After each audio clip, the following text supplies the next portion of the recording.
thank you all for coming. It looks like we got a pretty good full house here.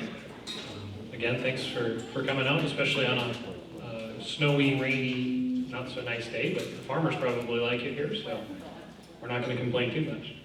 For those that don't know, I'm Andrew Borneman. I'm sitting as our current chairman in this district for the last 4 years now. I would enjoy your vote again later when we get to that, but first, I've got a couple of housekeeping things. If anyone needs a handicap accessible restroom, okay,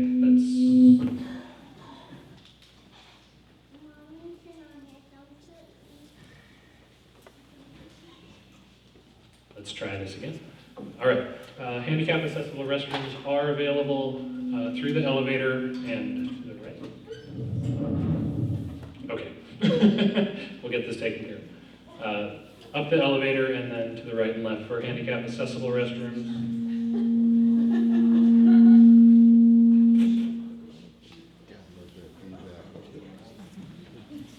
All right, pretty soon. So, what else did I have? Again, our first order of business will be election of precinct committeemen. So it is important for everybody from the same precinct to be together. I'll throw that up on the screen here in a minute, which precincts get to elect more than one. Most of the precincts only have one precinct committeeman. And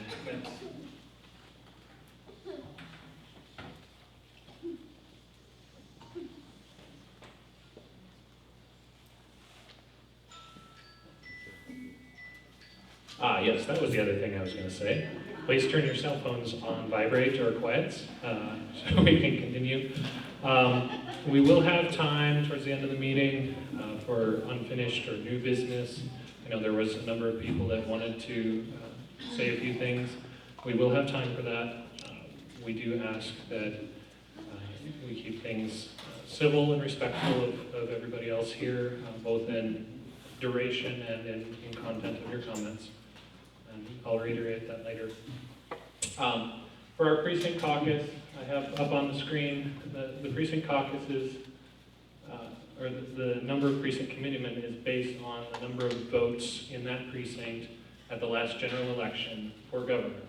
So I've got listed each precinct, and then by North Dakota state law, each precinct can elect one precinct committeeman for each 250 votes or major fraction thereof. The only precincts that will have more than one precinct committeeman will be Dickey, Precinct 1, which is the only precinct in our district in Dickey, and also Burley Precinct 3 can elect 2 precinct committeemen, and Lemoore Precinct 4, which is again the only precinct in Lemoore County that's in our district. So all of the others will elect 1 precinct committeeman. All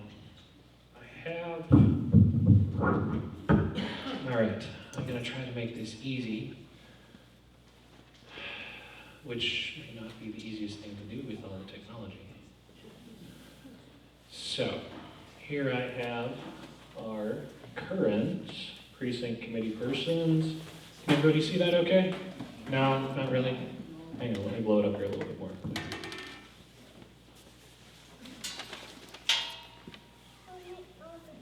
Okay, current precinct committee persons for Emmons County Precinct 1 are Donna Magrum. The current precinct chairs will facilitate the election in their precinct for this caucus. So Emmons Precinct 1 will be Donna Magrum. Emmons Precinct 2 will be Aaron Magrum. Emmons Precinct 3, Greg Volk. Is Greg Volk here? No, so we will just have to have someone step up and facilitate that. Emmons 4 current precinct chair is Dan Terry. Is Dan here? No, I don't think so. Emmons 5, Jim Vandervorst. Did Jim show up? No, I don't see Jim either. Logan, whoops, that's not what I was trying to do. Let's try this again. Logan 4. Logan 1, we have Randy Rigner. Logan 2, John Wald. I know John Wald's here. So John, there he is. So John will facilitate the election in Logan 2. Logan 3 of Connie Ravinius. Did Connie come today? I don't think so. Can't remember. I think she had some health issues in her family too going on. Logan Precinct 4, Robert Erbely. I know Bob's here. Logan 5, Elmer Schlecht. Is Elmer here today? I don't think so. Burley 1, we have Vern Whitman. I know Vern's here. Burley 2 was open. No? Jerry Dillon was on? Okay, I'm sorry, I don't have it on this sheet for some reason. I think I do have it on my other one. Burley 3, Jesse Culver. Jesse's not here? Okay. And then I've got for, wow, this is screwing up there. Oh.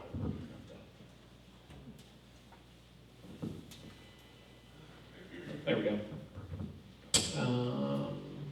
McIntosh, Precinct 2, I've got Darren, I always get that name. Diley? Darren Diley, I don't think is here. McIntosh 4, I've got Delmar Zimmerman.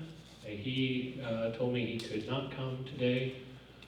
He would not mind retaining that position if people wanted him to. For McIntosh 5, I've got Dr. Dan Schuler. For Dickey 1, I've got Marla Peterson. For Lamar 4, I've got Steve Anderson and Rory Wiganist. So, if your name was on that list, you can facilitate the election in your precinct. If your precinct does not have a precinct committeeman present, or the precinct committeeman present, you'll just have to work it out amongst yourselves, I guess. But so, again, that's our first order of business. Before we go any further, though, if you would rise with me and face the American flag, let's recite the Pledge of Allegiance.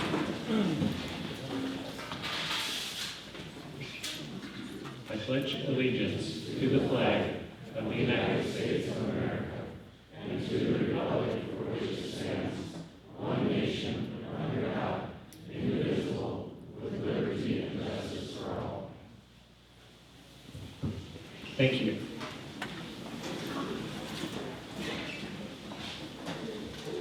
Okay.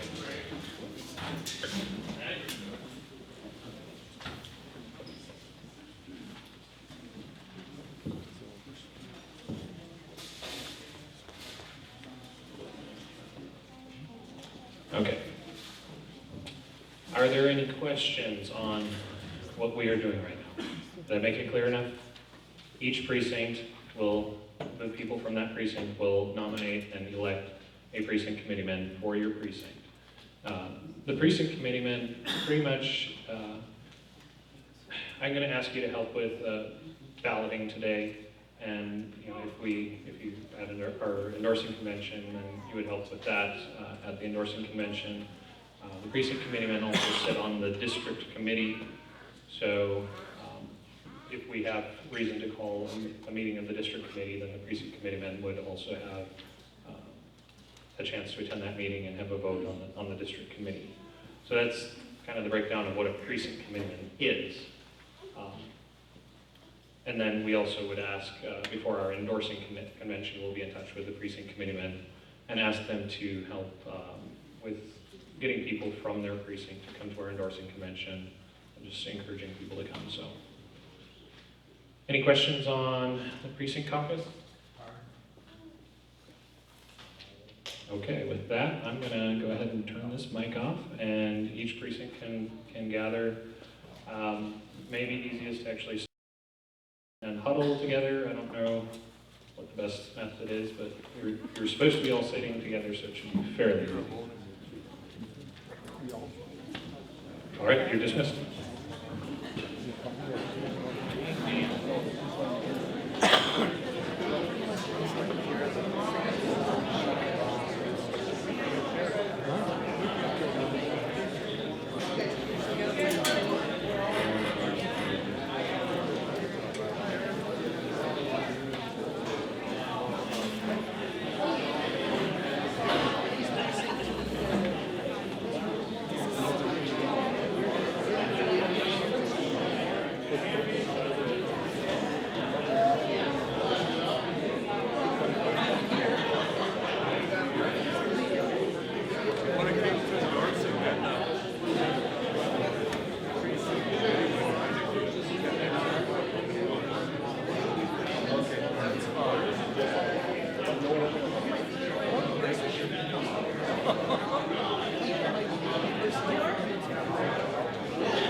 So you guys, are you guys with Doc? You're all real. If any of the precincts need ballots, I have You guys ballots have to available. choose who you want to be the chairman then.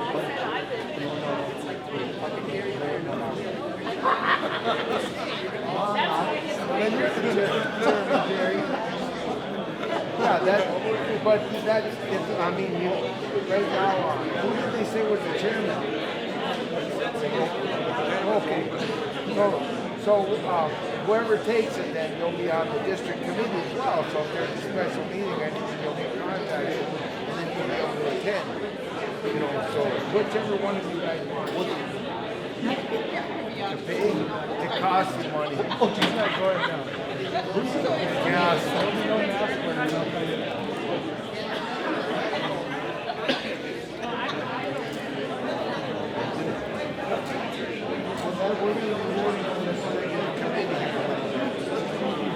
Yeah, you're just kind of organizing in your chair. Yeah, we'll be voting on the executive committee, but the chairman runs the precinct, so he'll take the votes. Did you guys decide? Well, congratulations, Dan. Well, when we vote on district committee, and then you'll just take the votes and then take them up to the county. That's it. So, do you know who we're trying to get in? You got the list.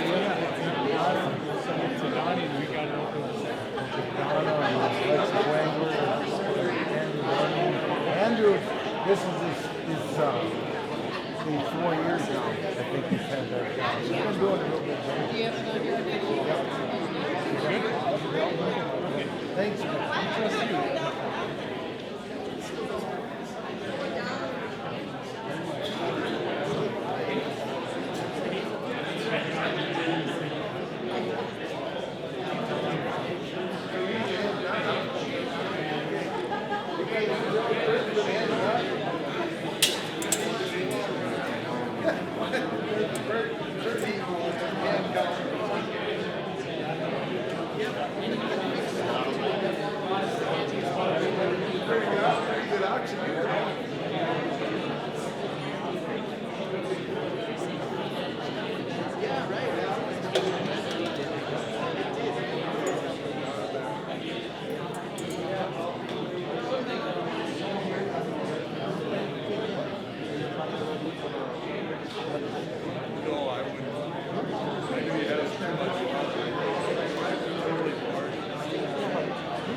Going to appoint without us.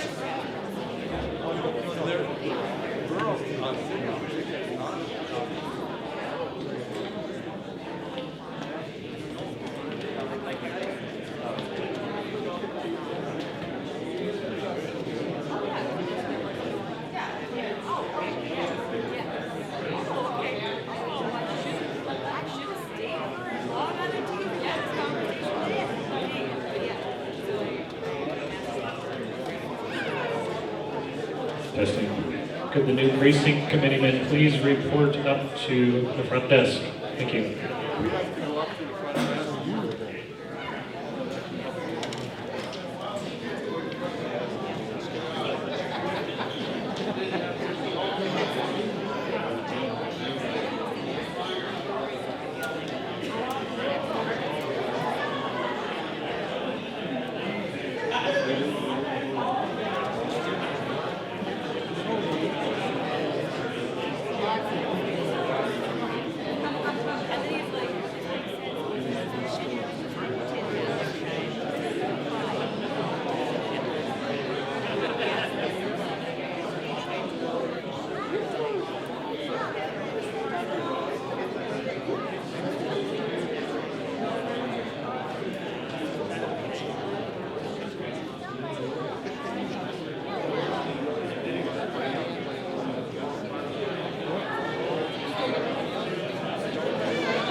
All right, do we have a report from Ennis Precinct 5?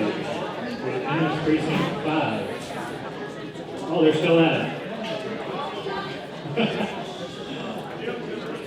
Okay, Jim is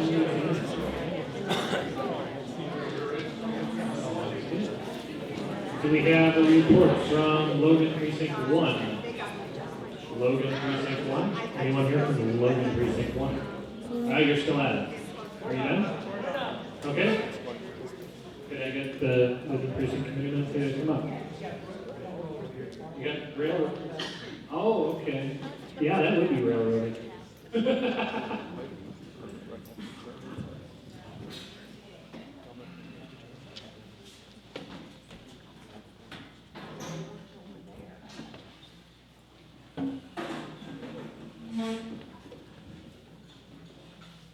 Okay, do we have a report from Logan Precinct 5? Logan, anyone here from Precinct 5? I don't see anyone from Logan 5. Do we have, oh, I got Burley one already. I didn't mark. Do we have someone from Burley Precinct 4? That's just a little bit right around Lincoln. Anyone here from Burley 4? Okay.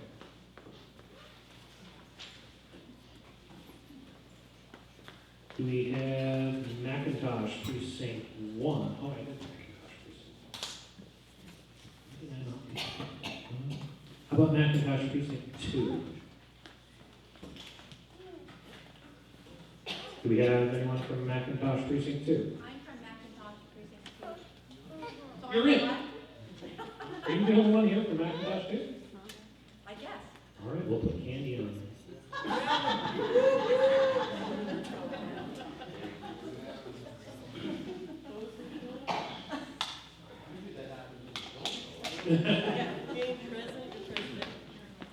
Do we have anyone from McIntosh Precinct 3? McIntosh Precinct 3? Nobody. How about McIntosh Precinct 4? Nobody, okay. Delmar Zimmerman from McIntosh 4 said he would like to retain it. Thing is, we don't have anyone else here. Last call. We'll leave Delmar on there. Okay. All right. I think that takes care of that. Thank you very much. That was a lot faster than I was expecting.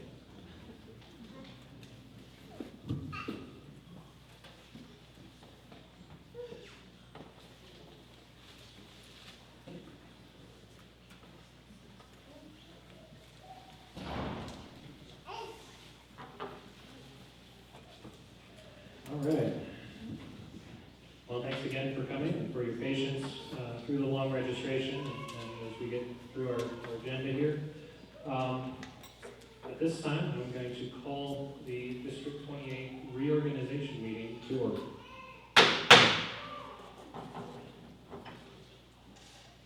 All right. First order of business is Secretary's report. Our Secretary, Val Wagner, has been actually dealing with a traumatic injury to her son. They're in the hospital. He's home. He's home now? He is home now. Okay. Good to hear that. Do you know any more about? I didn't catch a whole lot about it. It was a bad car wreck, brain injury, spinal cord injury, luckily vertical, not horizontal, fractured collarbone, fractured thumb, fractured wrist, punctured lung, broken ribs, but looks like he's going to make a full recovery, but he's got a ways to go. But he did come home yesterday. Wow. If you could keep their family in your prayers, they could use it right now as they're dealing with all of that. He's So. a 6'9" kid, so it's tough to handle too at home. So. Wow.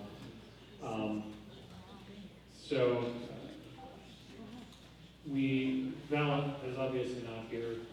She hasn't made the last few meetings since she's held the position.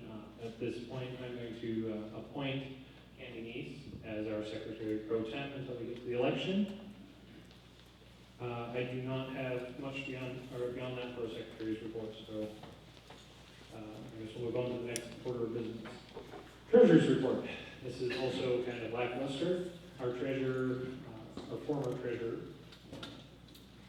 Amanda Brumfield, has moved to Minnesota and is no longer with us, so that position is open.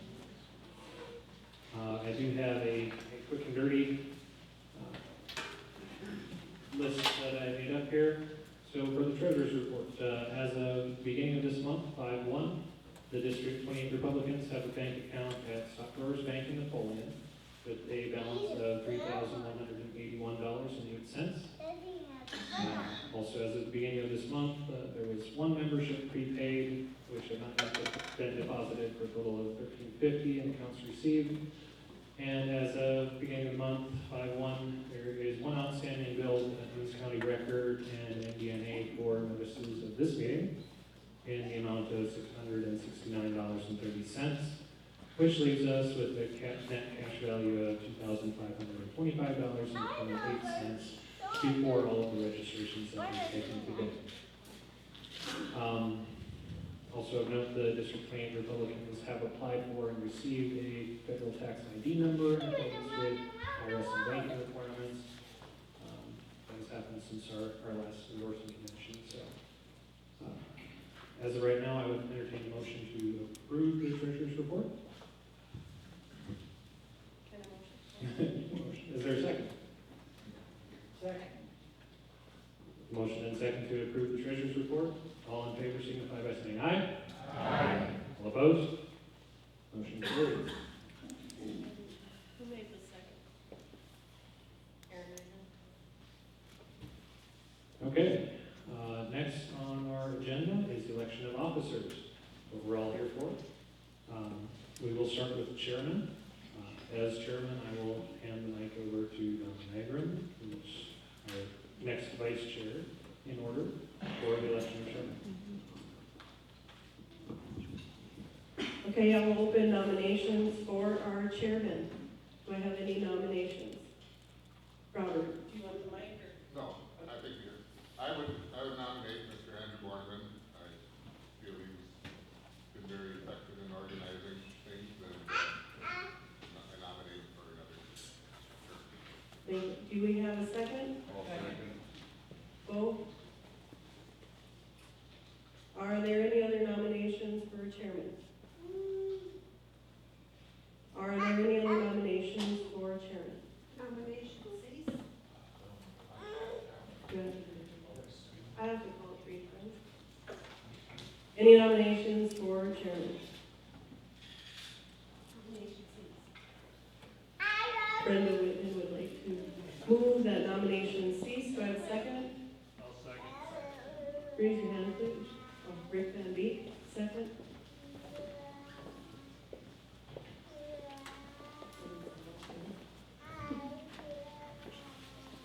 Nominations have ceased. All in favor of electing Andrew Borneman as our District 28 chairman, say aye. Aye. Any opposed? Congratulations.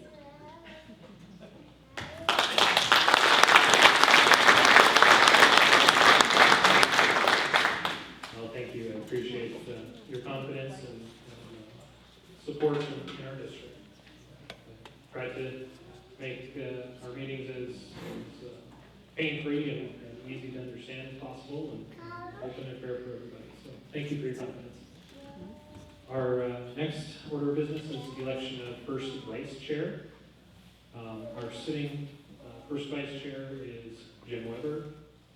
Jim is from Wishick, runs Jim Weber Ford down there. He's not with us today. He currently is fighting coronavirus. So if you could keep him in your prayers as well, that would be appreciated. Jim has made known that he would like to resign from the position of first vice chair. So the position is open at this point. All right. Are there any nominations for first vice chair? I would nominate Lucas Lang from Sterling. We have a nomination for Lucas Lang from Sterling. Is there a second?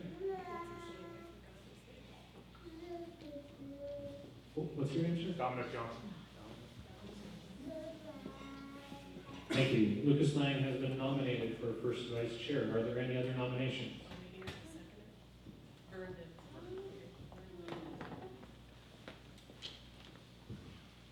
Are there any other nominations?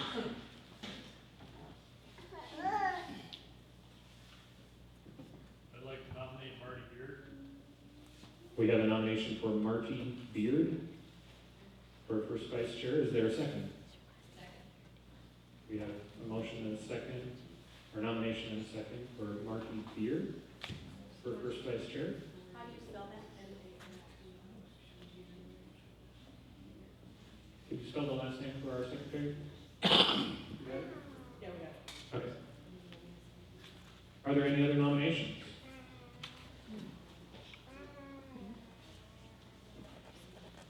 Are there any other nominations?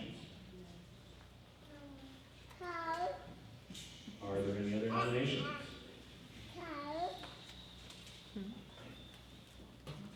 Seeing none, nominations will cease. As we have two names nominated, we will have a paper ballot collection. We will ask each of the precinct committeemen. Could you have nominees stand up so we know who they are, please?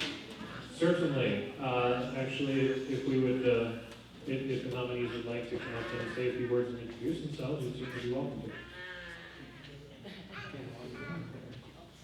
I can say it from here. That works. I'm gonna be voting for Lucas Lang. I appreciate it, but I'm gonna be voting for Lucas. Do you wish to decline the nomination? I do. The nomination for Marty Beer has been declined. I'm sorry, that's not the right name. Marty Beer. It fits. Okay, Marty Beard has declined the nomination, which leaves us only Lucas Lang nominated for the seat. Because of the unusual situation, I will open the floor again for any other nominations due to one of our nominees stepping down. So we have Lucas Lang nominated. Are there any other nominations? Are there any other nominations? Are there any other nominations? Hearing none, we only have one vote. We have a request from our Kansas County one, that Lucas Lang would say a few words. Lucas, would you mind standing up and introducing yourself? Yep, I'm Lucas Lang from Sterling. My wife and I had our farm and ranch a little bit up there, so appreciate your guys' support. All right. Having only one nomination, we may proceed with a voice vote. All in favor of electing Lucas Lang to first vice chair, signify by saying aye. Aye. All opposed? Motion carries. Congratulations, Lucas. You may come and take a seat.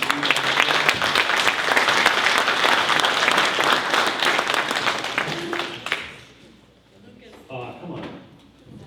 Don't be shy.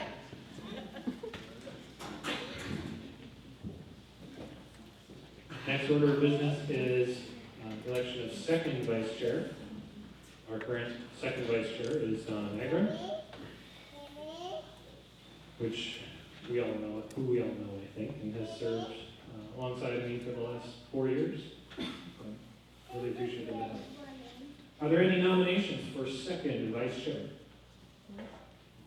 Mr. Chairman, I make a motion, I nominate Donna Magrum as vice chairwoman. We have a nomination for Donna Magrum for vice chair. Is there a second? I'd second that. That's a third. We have a nomination and second for Donna Magrum for second vice chair. Are there any other nominations? Are there any other nominations? Are there any other nominations? Seeing none, nominations will cease. We'll proceed to a voice vote for Donna Magrum for second vice chair. All in favor of electing Donna Magrum for second vice chair, signify by saying aye. Aye. All opposed? No. Motion almost unanimously carried. Congratulations, Donna. Thank you.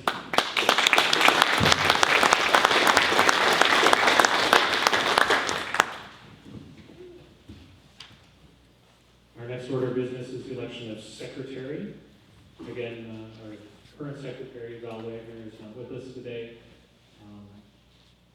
I haven't talked to her recently. She's been very busy with her son's issues, but she hasn't been to quite a few meetings. And I would, well, I shouldn't say what my opinion is, that's true. But are there any nominations for secretary?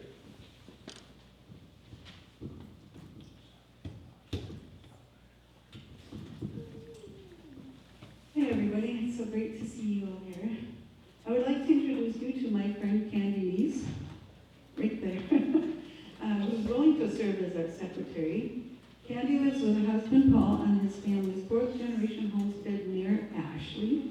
They have 3 grown sons and 5 grandchildren. Candy has served in her community on the Ashland Hospital Board for 6 years and currently serves as secretary. She was past secretary for the Ashley Golden Star Saddle Club. Candy is active in her church, having served as Sunday school teacher and superintendent, treasurer, BPS chairman, PINAS, etc., etc. Candy currently serves as auxiliary vice president for Gideon International of the Dakotas. As such, she's responsible for organizing their state conventions. Candy is a lifelong Republican who loves freedom, limited government, and our constitutional republic. I appreciate your vote for Candy for Secretary of District 28, Republicans. Thank you. We have nominated for secretary Candy Neese. Is there a second? Second. Candy Neese has been nominated and seconded for the position of secretary. Are there any other nominations?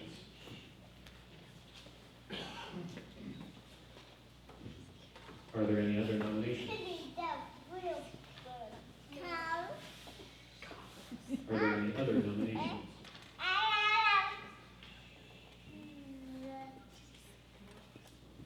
Seeing none, nominations will cease. We'll proceed to a voice vote for the election of Candy Neese as secretary. All in favor of electing Candy Neese to secretary, signify by saying aye. Aye.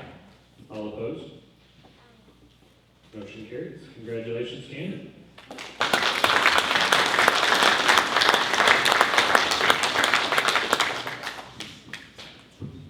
Our next order of business is election to the position of treasurer. Again, our previous treasurer, Amanda Brumfield, who did a great job and was an excellent help to our district, has unfortunately moved to Minnesota and the position is open.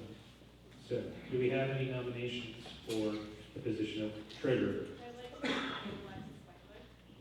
We have a nomination for Alexis Wangler. Is there a second? Alexis Wangler has been nominated and seconded. Can we get the names? Who's second? Right. Oh, yeah.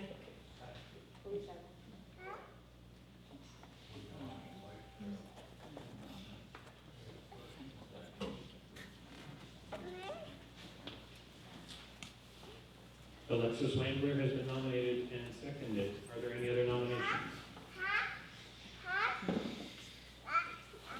Are there any other nominations? Are there any other nominations?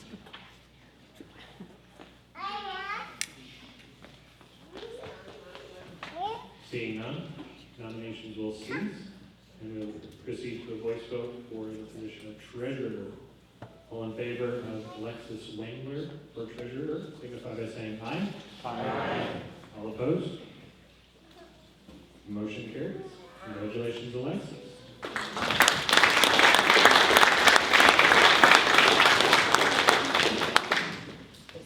All right.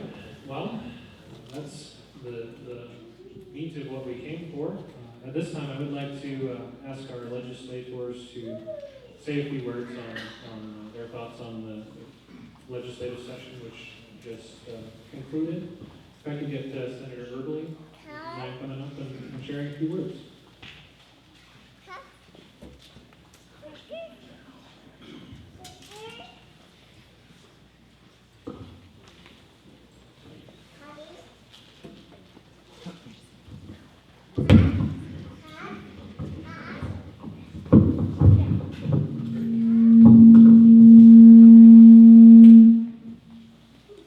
Is it better if I hold it?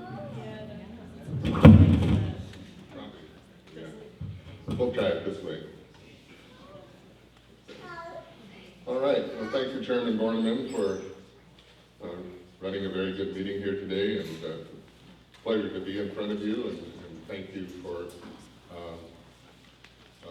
the opportunity to serve you. I consider it a privilege, and it's a thing I don't take lightly. We had, going into the session, it was going to obviously be a little bit different because of the COVID situation, and we weren't really sure how things were going to play out, but thanks to our IT staff and some of the CARES dollars, the federal money that came in, they were able to get some updates done in the Capitol that made the session run very well. It was unlike anything we've seen before, but we were able to have remote testimony. I think it's been brought more transparency to the system than we've ever seen before. People from all over the state could be on the big screen in their hearing rooms and testify, and we could ask questions of them, and it was just a new experience. The Capitol changed quite a bit. The senators got moved into the House hearing room because they have larger rooms, and then the House, they got spread out all over the Capitol into larger hearing rooms, and that was one thing that was different. There wasn't that interaction between the Senate and the House that we've seen in years past. We just didn't see each other as much, and of course, there wasn't the social events that we typically have where we can be together in the evenings, like when the telephone cooperatives have their banquets or the bankers have a banquet. You just didn't have that opportunity to sit across the table from other legislators and from the other chamber to get to know each other.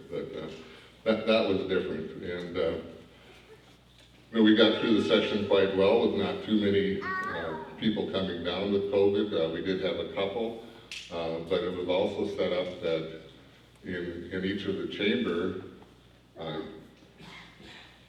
if they were at home, they could tune in and they could vote, and they could actually carry a bill from at home and vote, and so it was never missed a beat really that way, and so that was a good thing. It was kind of odd because the Capitol was so empty. You didn't run into as many people in the hallway, and of course the schools couldn't visit this year, and so you didn't have the opportunity for students to sit with you and watch the process. So in many ways, it was an emptier feeling and a lot quieter in the Capitol.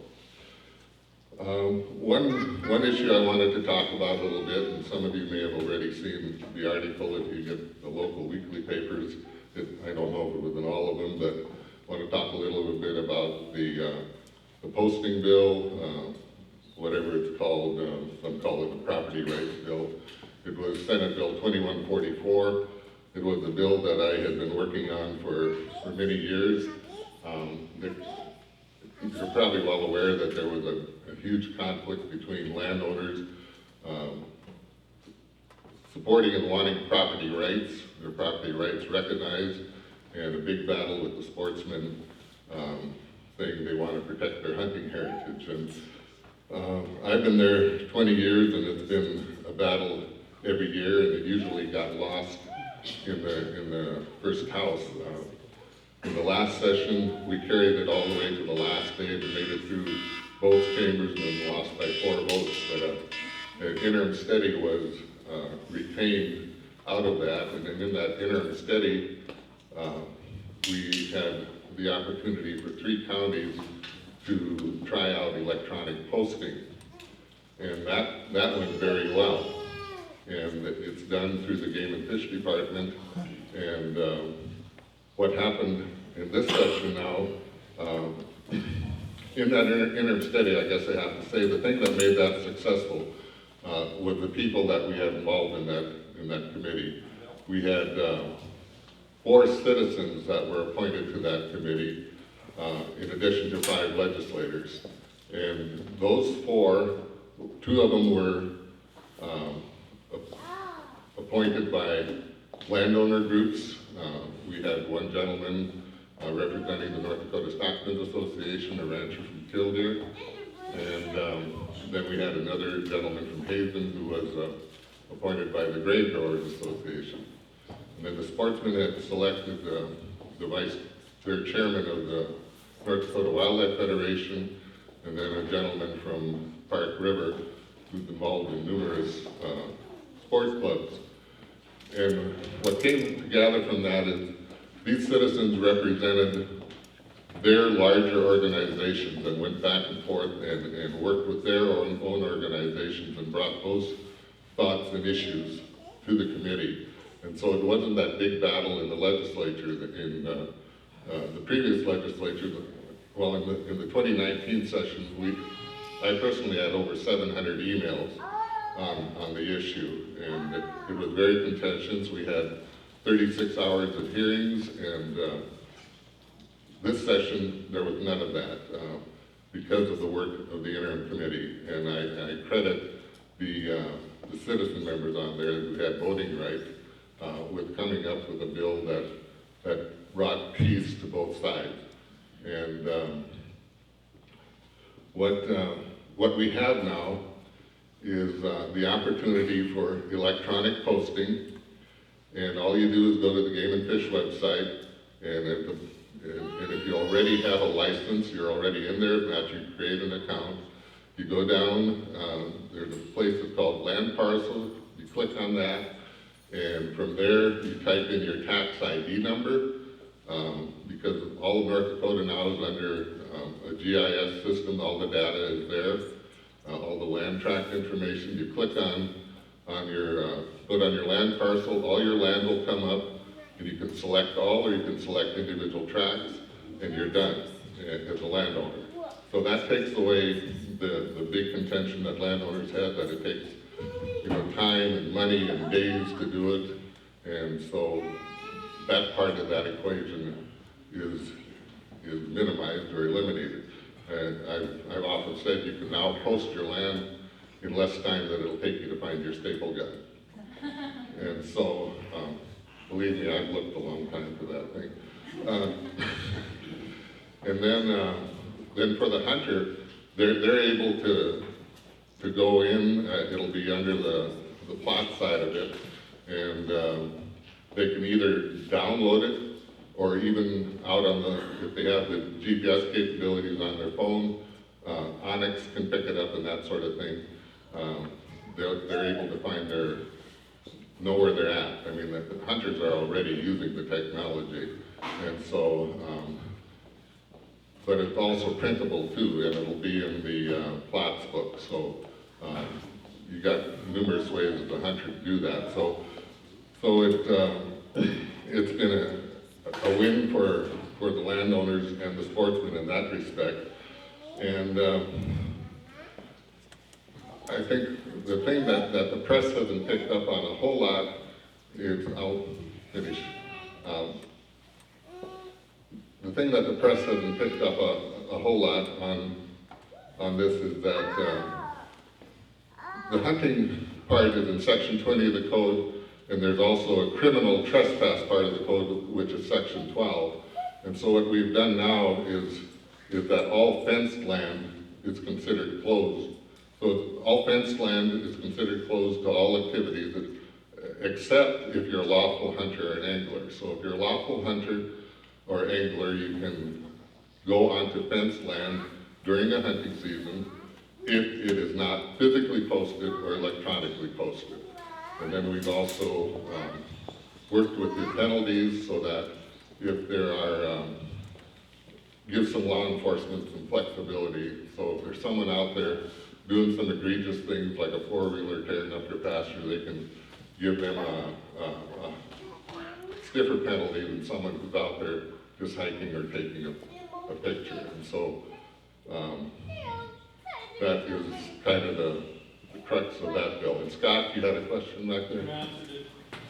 Okay. Well, that's good. Thank you. I've got a question. You said that Game and Fish, you have to contact Game and Fish, or go to Game and Fish? Yes. I was up there the other day to file my property owner, and they says they have nothing to do with it, you have to go to the county commissioners. Were you wanting to post your land, or what were you wanting to do? Yeah, posted, so it's all legally posted and all that, and they said they have nothing to do with it, you have to go to the county commissioners. No, then That's what the Game and Fish told me. I'll talk to you afterwards on that, because starting the 20th of May, it's supposed to be open for all counties, and you have to have it done by August 1st. So, depending who you're talking to, The people that, the woman that they're, Well, I'll want that name and we'll follow up, okay? Yeah.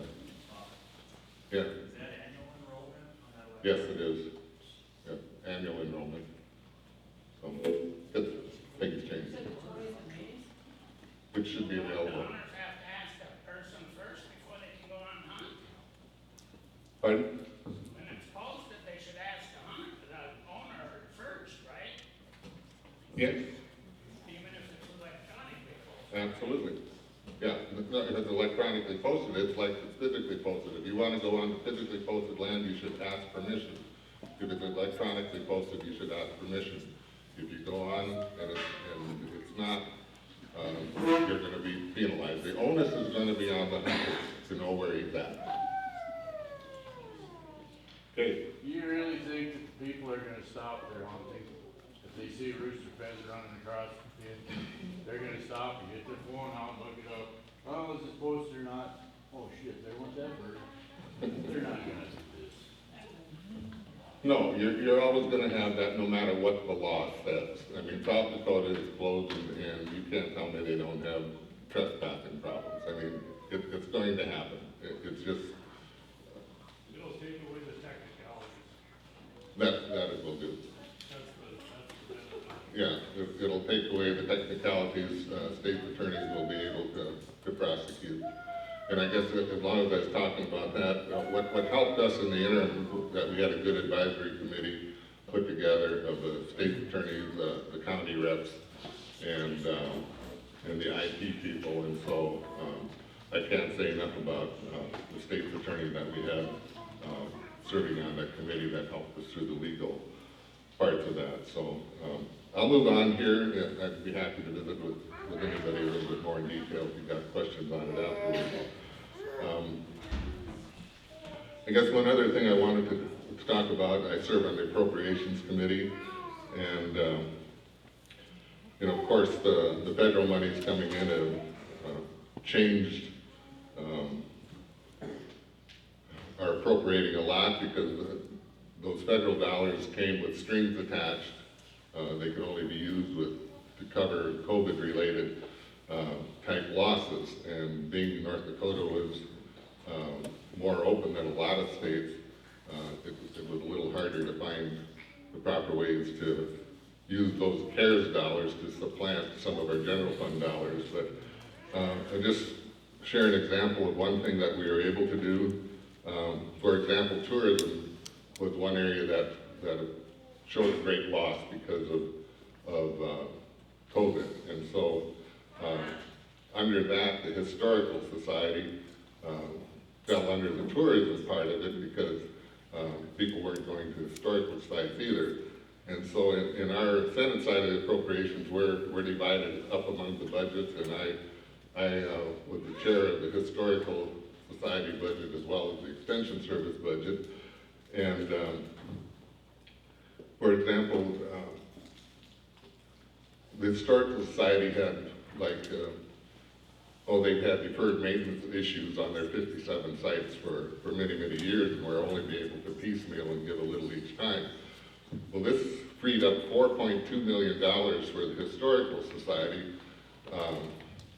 through the CARES money that we could just give them the whole list, and they have until September of 2024 to get all of their projects done, their deferred maintenance done on the historical sites. So that 4.2 million then,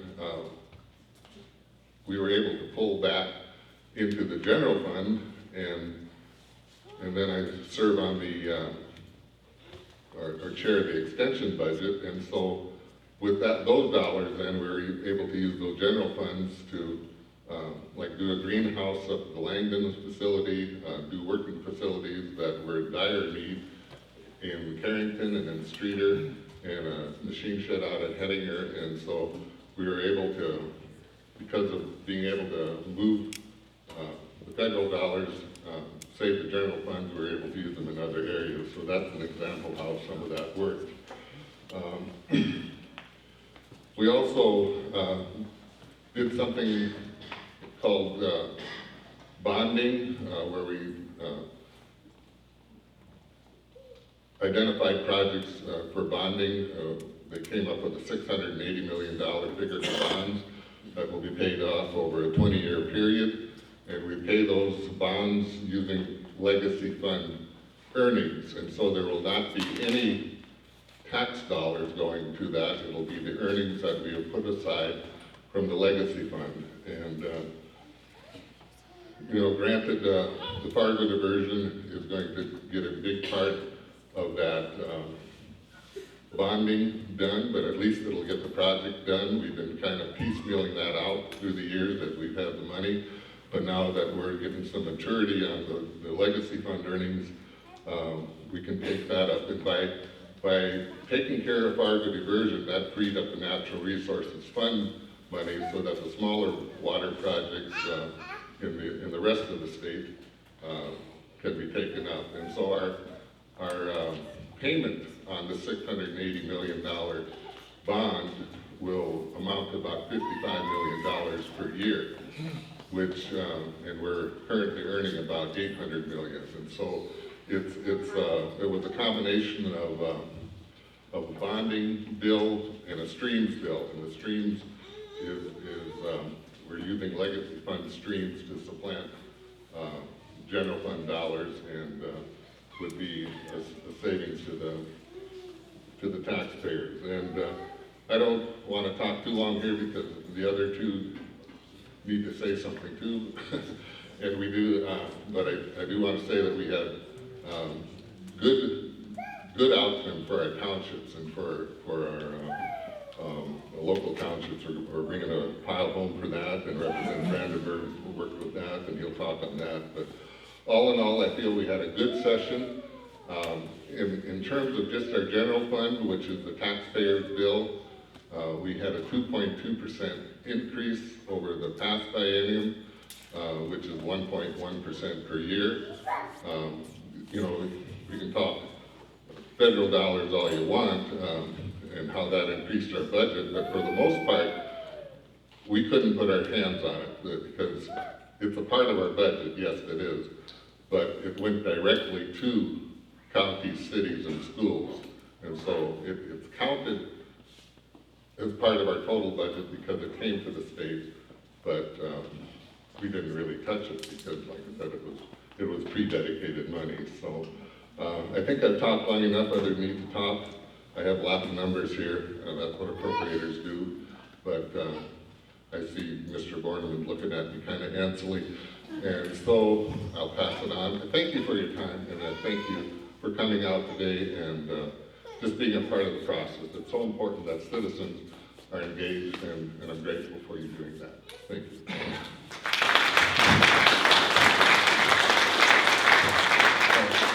Thank you, Senator Erbley. We sure appreciate your service and all you do in the legislature. I know it's been kind of a rough session, but actually, before we move into our House legislators, we cruised through our election of officers so fast, I almost forgot that we also have election of the executive committee.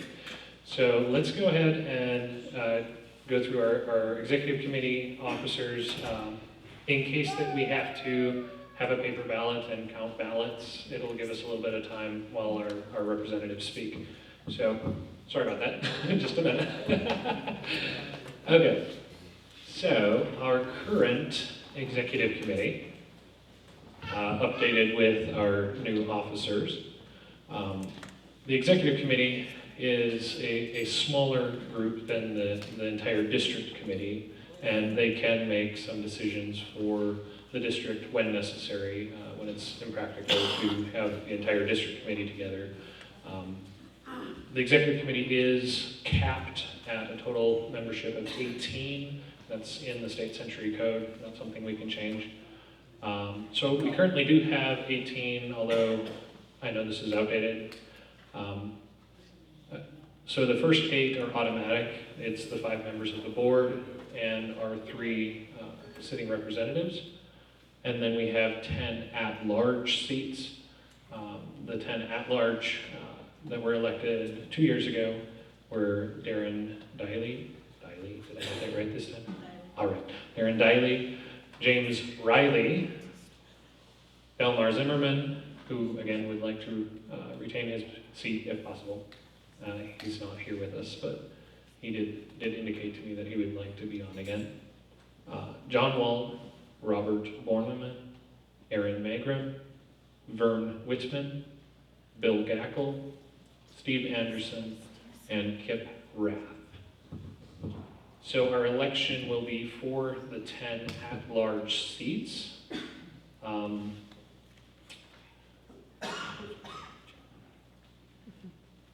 Okay, so at this time, I'm going to open the floor for nominations. I don't. Mr. Chairman, Yes. I'd like to nominate Bo Rath for the executive committee.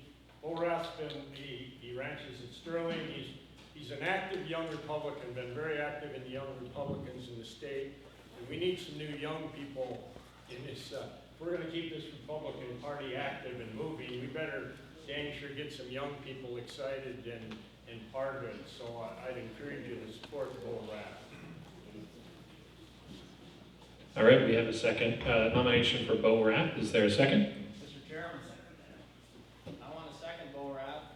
He's one of those kids that wants to be involved in things. He's been involved in things. He's shown leadership. He's got the fire, and I think he would be a good addition to the committee. Thank you. All right, we have Bo Rath nominated and seconded. I think we'll just go ahead and open the floor and ask for nominations for all 10 of the open seats. I'm going to put this up on the screen with our current executive committee. As soon as I get it here. Okay. So we will need nominations for each of our current executive committee members that wish to retain their position. And you can self-nominate as well. Are there any other nominations? Mr. Chairman, I'd like to nominate Kip Rath. He's a good conservative Christian family man, and I think he needs to stay on this executive board. We have a nomination for Kip Rath. Is there a second? I'd second that. We have a second. We have Kip Rath and Bo Rath nominated. Are there any other nominations? Mr. Chairman, I'd like to nominate Arlen Becker. We have a nomination for Arlen Becker. Is there a second? Second. Okay, sorry, can I get your name that nominated?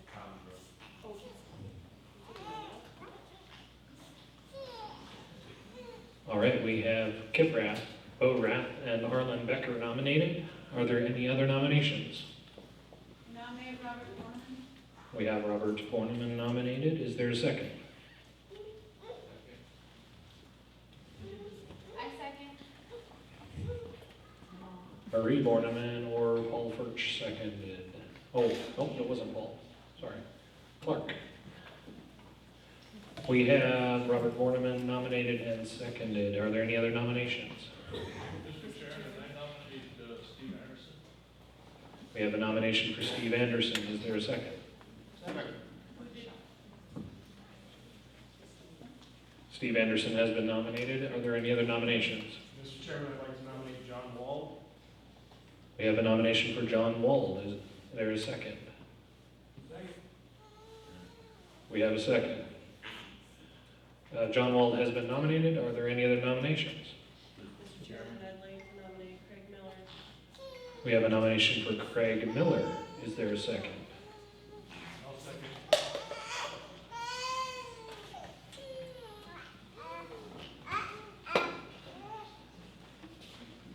Okay, Craig Miller has been nominated and seconded. Are there any other nominations? Chairman, I nominate Aaron. We have a nomination for Aaron Magrum. Is there a second? Second. Aaron Magrum has been nominated and seconded. Are there any other nominations? Josh Gackel? Gackel? We have a nomination for Josh Gackel. Is there a second?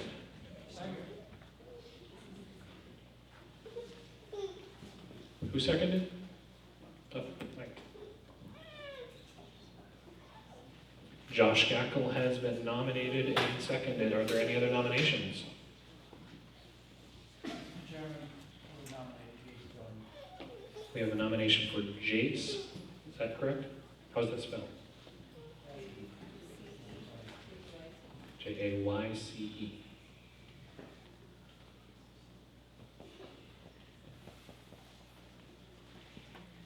I apologize. I will get these up on the screen in a minute.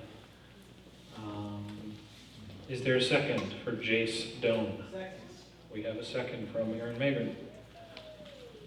Jace Doan has been nominated. Are there any other nominations? How many are we up to, Mr. Chairman? We currently have Jace Doan, Josh Gackle, Craig Miller, Arlen Becker, Bo Rath, Kip Rath, Steve Anderson, Aaron Magrin, Robert Borneman, and John Wald nominated. That's 1, 2, 3, 4, 5, 6, 7, 8. Oops.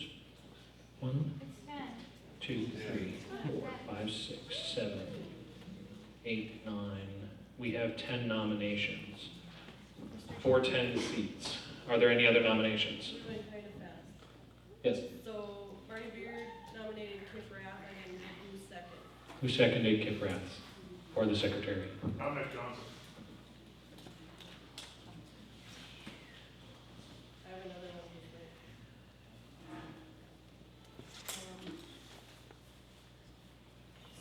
Bart Schott nominated Steve Anderson, who's second? Lindsay.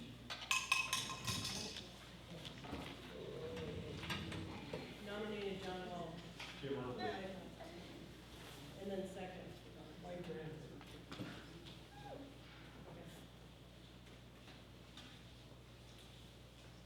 Okay, we have 10 at-large seats. We currently have 10 nominations. Are there any other nominations? Move nomination cease and cast unanimous ballot. We have a motion and a second to cast, or to cease nominations and to cast a unanimous ballot for those who have been nominated.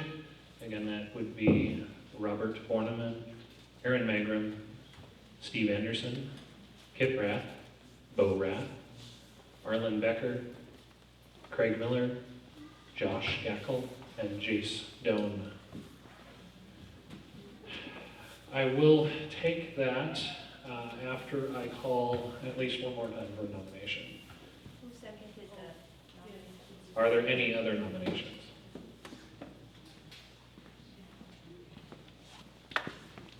Seeing none, we have a motion before us to cease nominations and cast a unanimous ballot for the 10 nominated. And again, those would be John Wald, Robert Borneman, Aaron Magrum, Steve Anderson, sorry, lost my spot, Kip Rath, Bo Rath, Arlen Becker, Craig Miller, Josh Gackle, and Jace Doan. All in favor of said motion signify by saying aye. Aye. All opposed? Motion carries. Congratulations.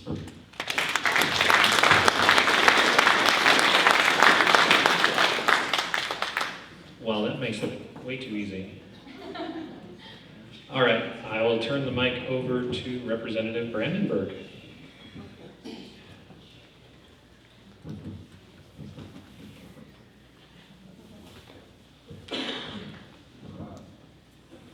Thank you, Mr. Chairman.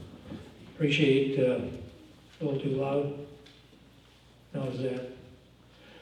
Anyway, glad to be here today and glad that you're here today. And as Senator Erbley went into a lot of the discussion about what the session was like, I would echo those comments that he made.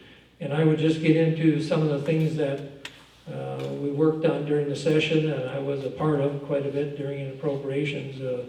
As Robert works in the Senate appropriations, I work in the House appropriations, and something that I was very much involved with was working with what was called the Loan Guarantee Program, dealing with, there was a $50 million program this last year. It's basically what kept the ethanol plants open.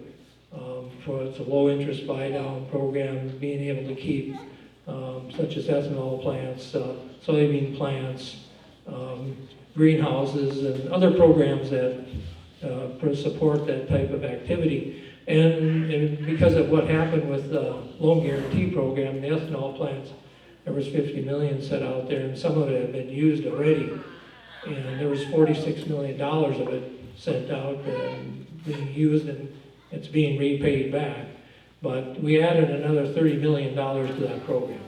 Went from 50 million to 30 million, and it definitely helps. As you look at what corn ethanol plants do for corn prices, it basically adds somewhere around, you get, depending on the basis, 30 to 50 cents a bushel.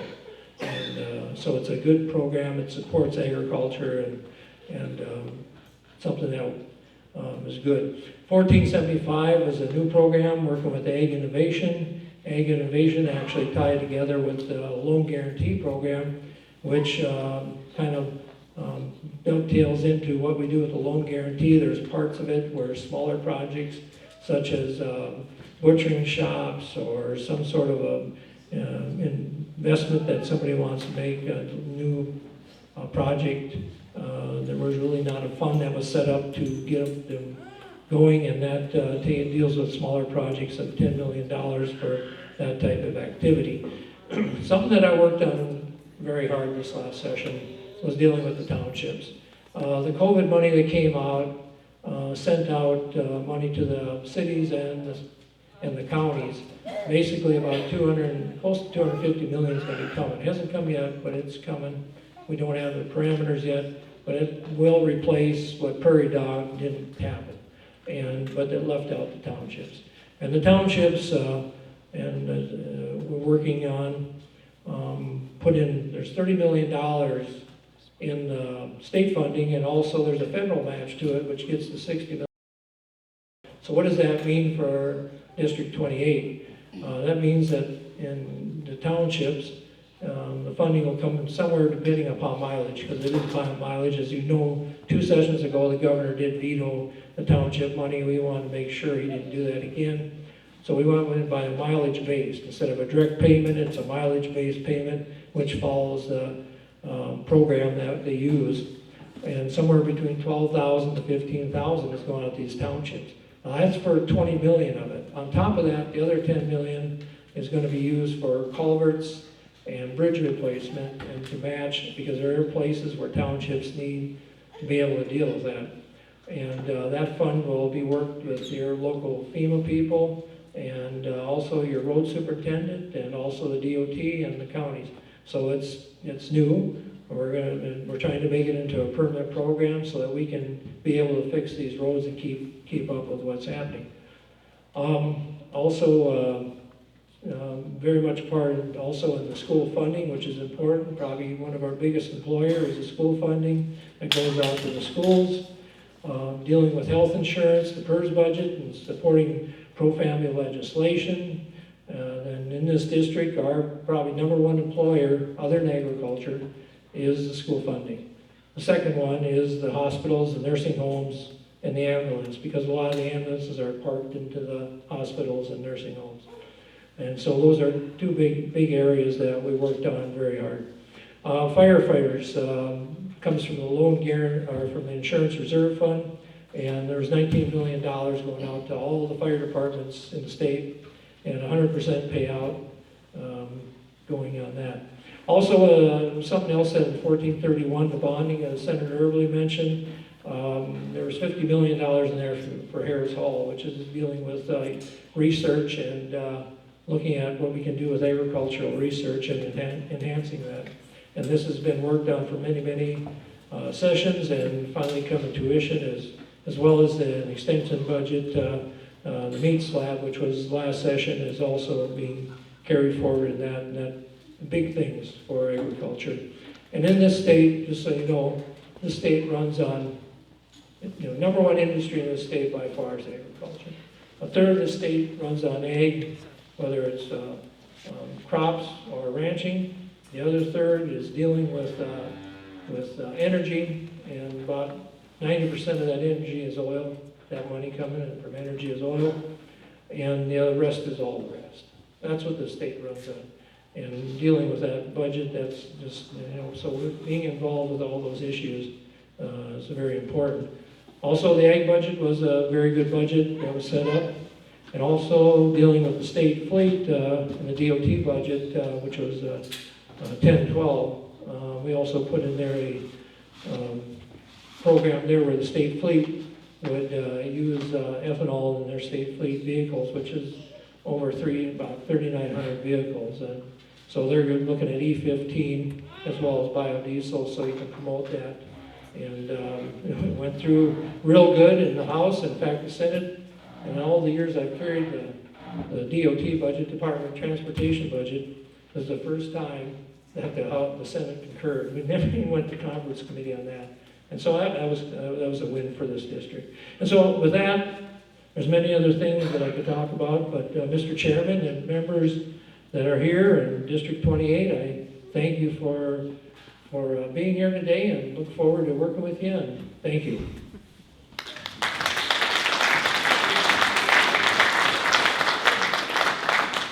Thank you, Representative Brandenburg. Up next we have Representative Jeff Magrum, who looks like he came prepared. Thank you. Okay. Thanks everyone for coming, and thank the good Lord for all the moisture, huh? I just wanted to say with Memorial Day coming up, I'd just like all the veterans to stand up. I want to thank them for their service. So.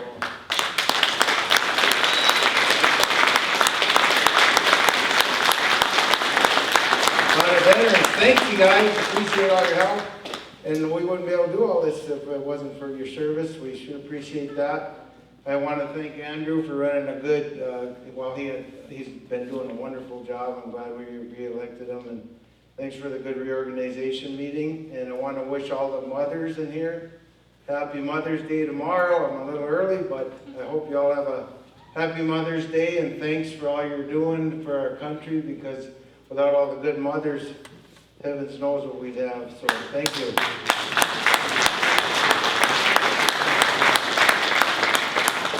I've got the best mom in the country, of course.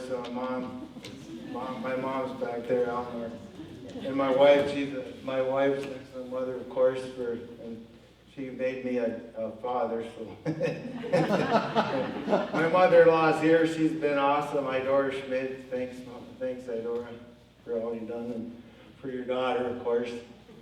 So, and thanks for everyone's vote for me this last year. It was a tough election, and you supported me, and I appreciate it. And I've worked hard to earn your trust and support again. And every vote I make, I vote with my district in mind. And the North Dakota Young Republicans recognized me for the hard work I did this session. And they gave me this, I didn't bring the award, it was a plant with a flag and this card, and it's called the Bulldog Award. It says reading.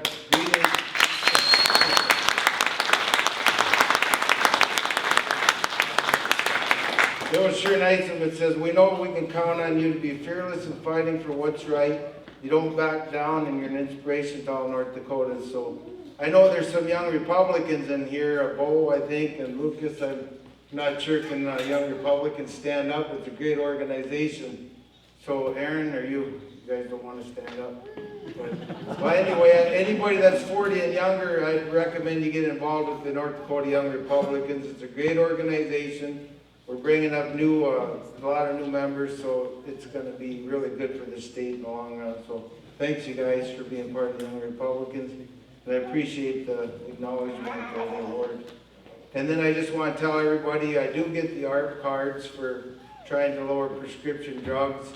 I can't answer them all. I haven't answered them all, but we had one bill that would have done that, would have brought Canadian pharmaceuticals into the state, but the bill failed, so I don't know if there's any hope for that. The Convention of the States, we get a lot of emails for the balanced budget on the national level, and North Dakota is signed up for that program, so I don't know if that'll ever happen, because it takes 3/4 of the states to to get a constitutional convention going.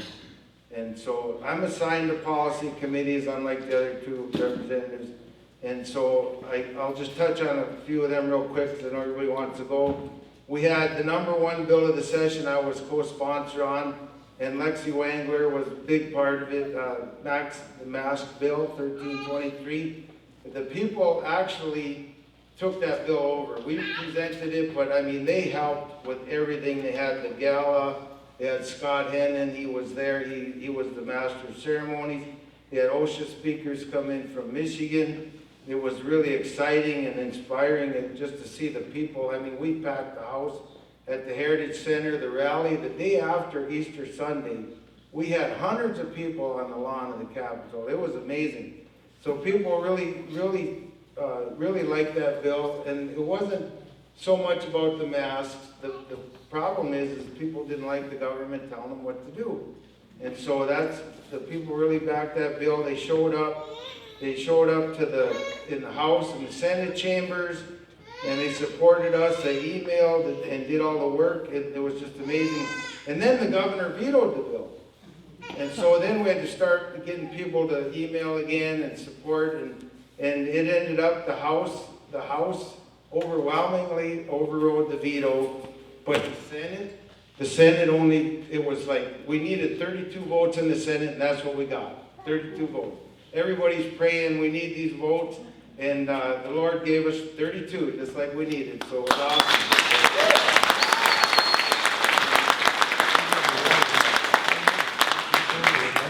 The only thing about that bill, it was amended in the Senate to, right away the bill said that no government could issue a mask mandate, but it got amended to the state can issue one, but the local political subs can still do that.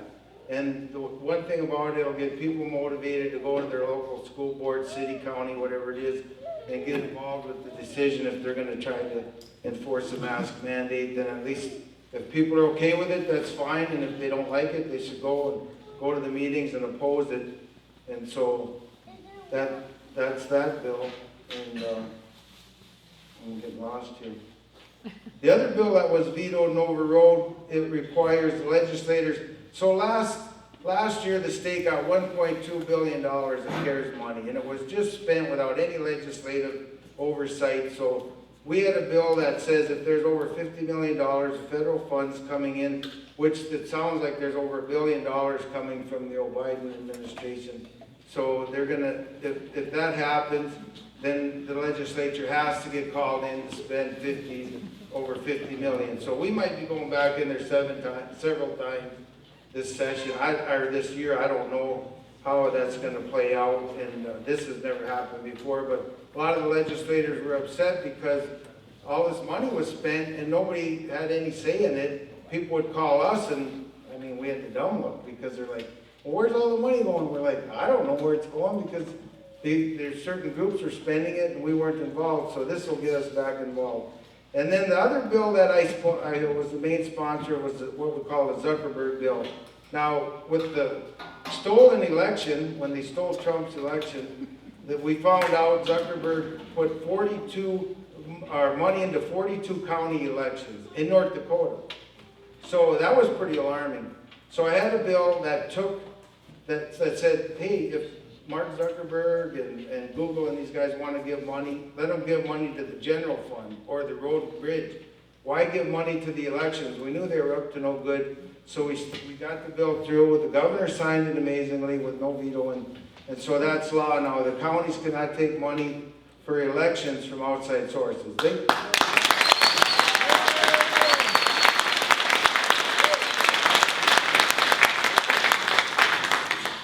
Then the fourth one, and I wasn't a sponsor of it, but it came to our Judiciary Committee, and our committee really got behind the bill. It was the 10 Commandments bill, and I don't know, we have a school teacher here, I don't know how they feel about this, but it's up to the local school board. If they want to put the 10 Commandments back in the school, they can. And so it's a local decision.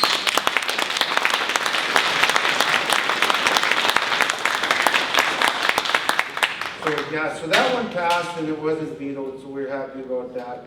The transgender bill, That was vetoed. Now, that made it through the House and Senate, and what that bill does, it just says biological males can't play female sports, and it seems pretty common sense.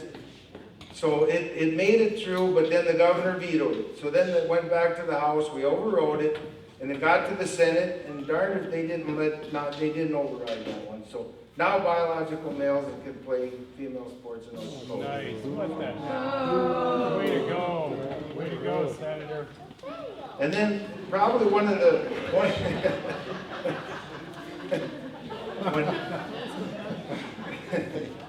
one of the bigger bills of the session, well, we had 10 Second Amendment bills, you wouldn't believe it. I mean, 10 Second Amendment bills passed, the governor signed every one of them. And so the one I was, this was my third session working on it, was Stand Your Ground. And what Stand Your Ground is, under current law, you have a duty to retreat if you're being attacked in North Dakota. Unless you're in your home, your RV, or at a place of work. What this bill does is open it up. If you're out fixing your fence, if you're out in the parking lot, and someone attacks you, you can defend yourself with deadly force if need be to defend yourself or your family. And so we had a lot of females getting behind this because there's a lot of females that are starting to shoot. They're starting to buy guns. And so it's really better for them. A man can probably fight them off, but a female, I mean, it's a lot tougher for them, especially if they're trying to defend their children. So we did get a lot of support on this bill. We got it through. And because we did get all 10 of them bills through, the governor signed us up as a Second Amendment sanctuary state. So what that means is if the Biden administration tries to force an unconstitutional Second Amendment mandate, then we don't have to follow it. So I mean,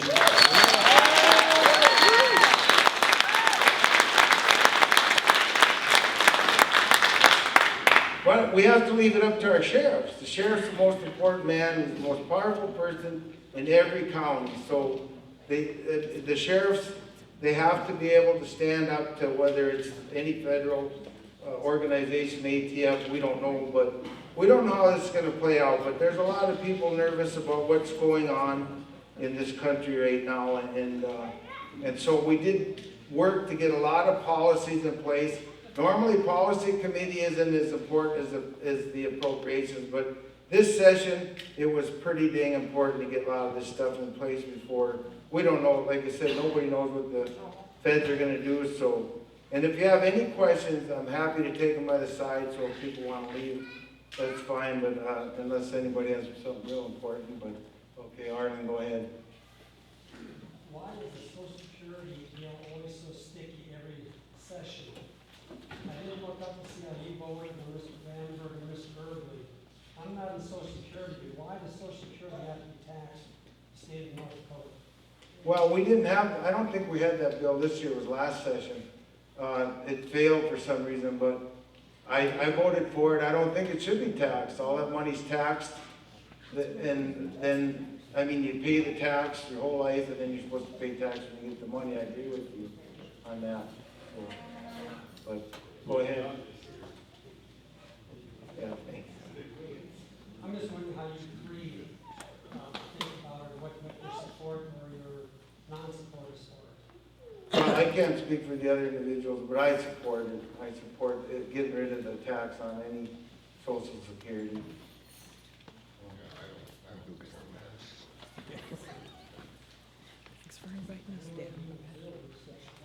No, there was no bill this session, but last session Larry Blue out of Minot had he had a bill on that and it failed for some reason, I don't know why.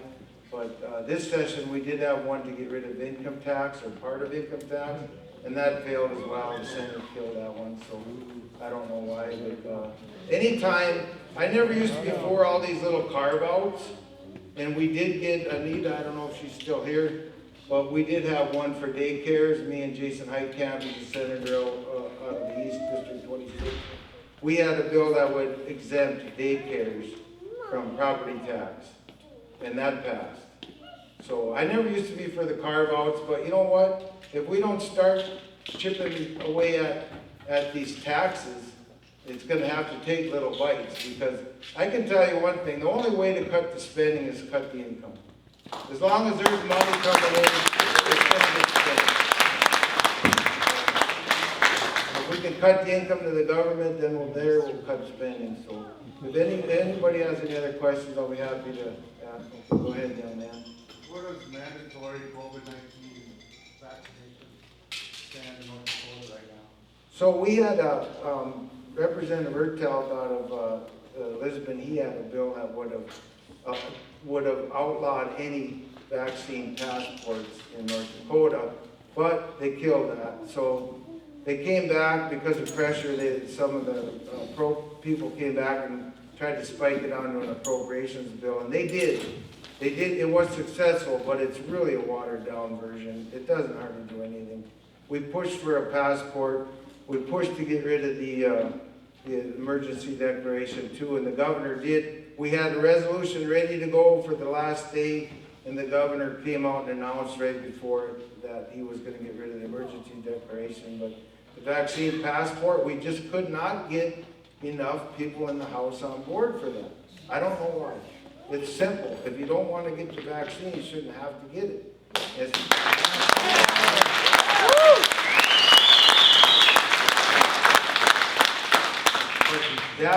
That, like I say, the bill, they fought us on it, and then there was so much public outcry that they said, hey, can we get that, we're gonna spike that onto appropriation. But like I said, it's very watered down version. It doesn't do much of anything. So, anything else? What about this last deal that, I don't know the exact thing with it, but it had to do with Planned Parenthood and NDSU, or all the college grants, money. Oh yeah, thanks for that question, Darrell. That bill is, there's $11 million in challenge grants. And what the challenge grant is for every dollar that the state gives, it has to be matched by an outside source. But the NDSU they have some kind of an agreement with Planned Parenthood.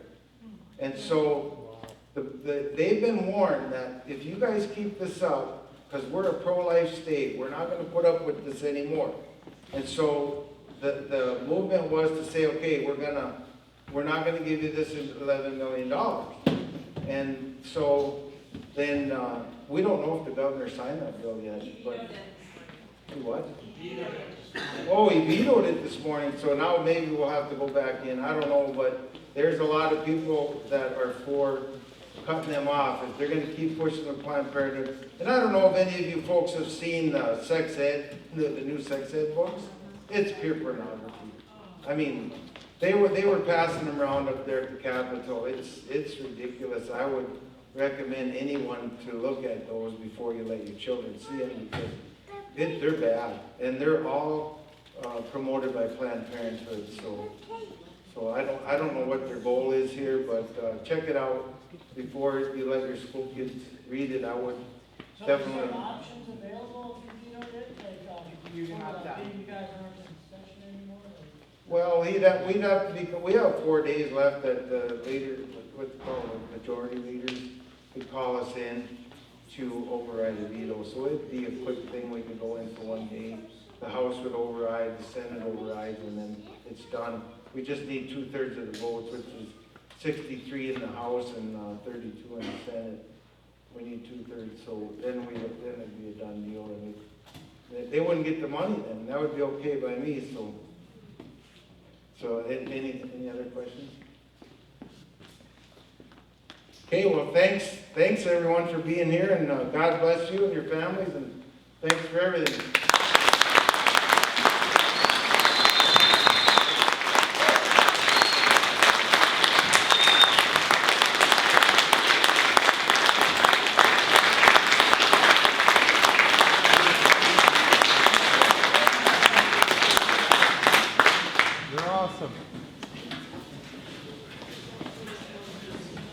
Thank you, Senator Erbely and Representatives Brandenburg and Magra.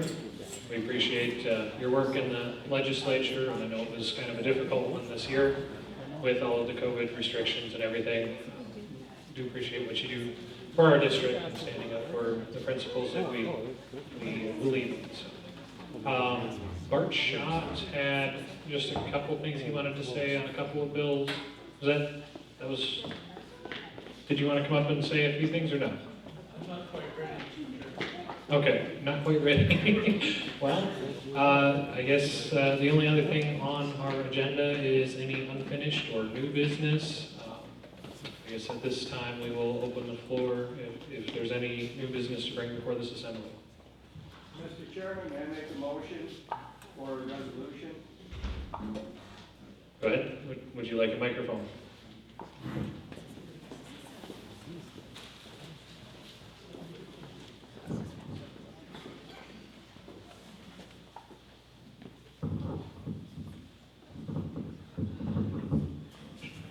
My name is Marty Beard. I'm from Burley County, District 3, and it was with a heavy heart that I would read this to you. Whereas the North Dakota Republican platform is adopted biannually and the current platform was voted on in 2020. Whereas the North Dakota District 28 Republicans are committed to the North Dakota Republican platform and best efforts should be taken to use it as a guideline when representing District 28 constituents. Whereas North Dakota District 28 Republicans expect their representatives to display a high quality in the legislative floor, in committee, and in all association with the entire district. Whereas individuals and families are responsible for their own safety, health, education, fortitude, and personal wealth. Whereas government is expected to use public funds wisely, not wasting them on pet projects while withholding meaningful property tax relief. Whereas the right to bear arms is a fundamental right guaranteed by the United States Constitution, that if compromise leaves people unable to defend themselves, and loss of freedom always follows. Whereas North Dakota District 28 Republicans ask of our legislators only such laws as are necessary to preserve the order of a civilized society with a maximum of personal freedoms and a minimum of taxation and compulsion. Be it resolved in response to the dissatisfaction of many constituents of District 28, an act of censure is hereby applied to Senator Robert Erbely and Representative Mike Brandenburg in an effort to hold them accountable to the standards and ideals of the North Dakota Republican platform and of all the constituents of District 28.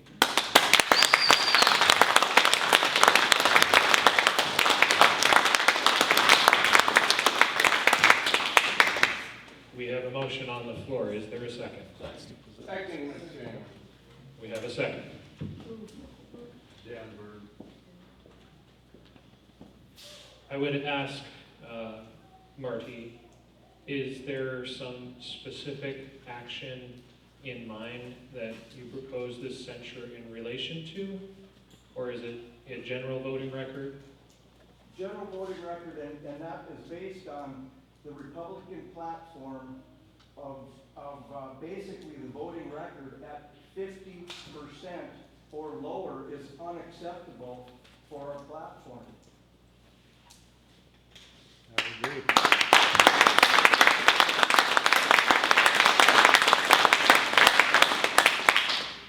We have a motion and a second on the floor.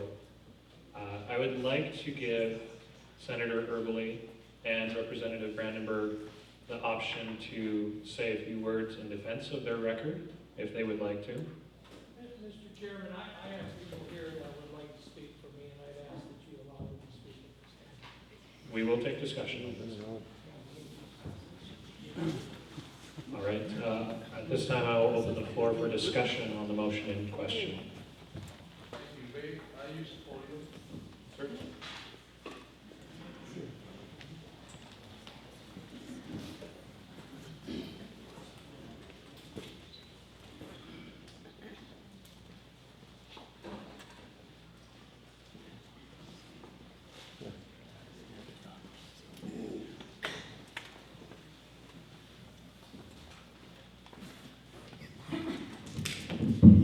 Thank you. I'm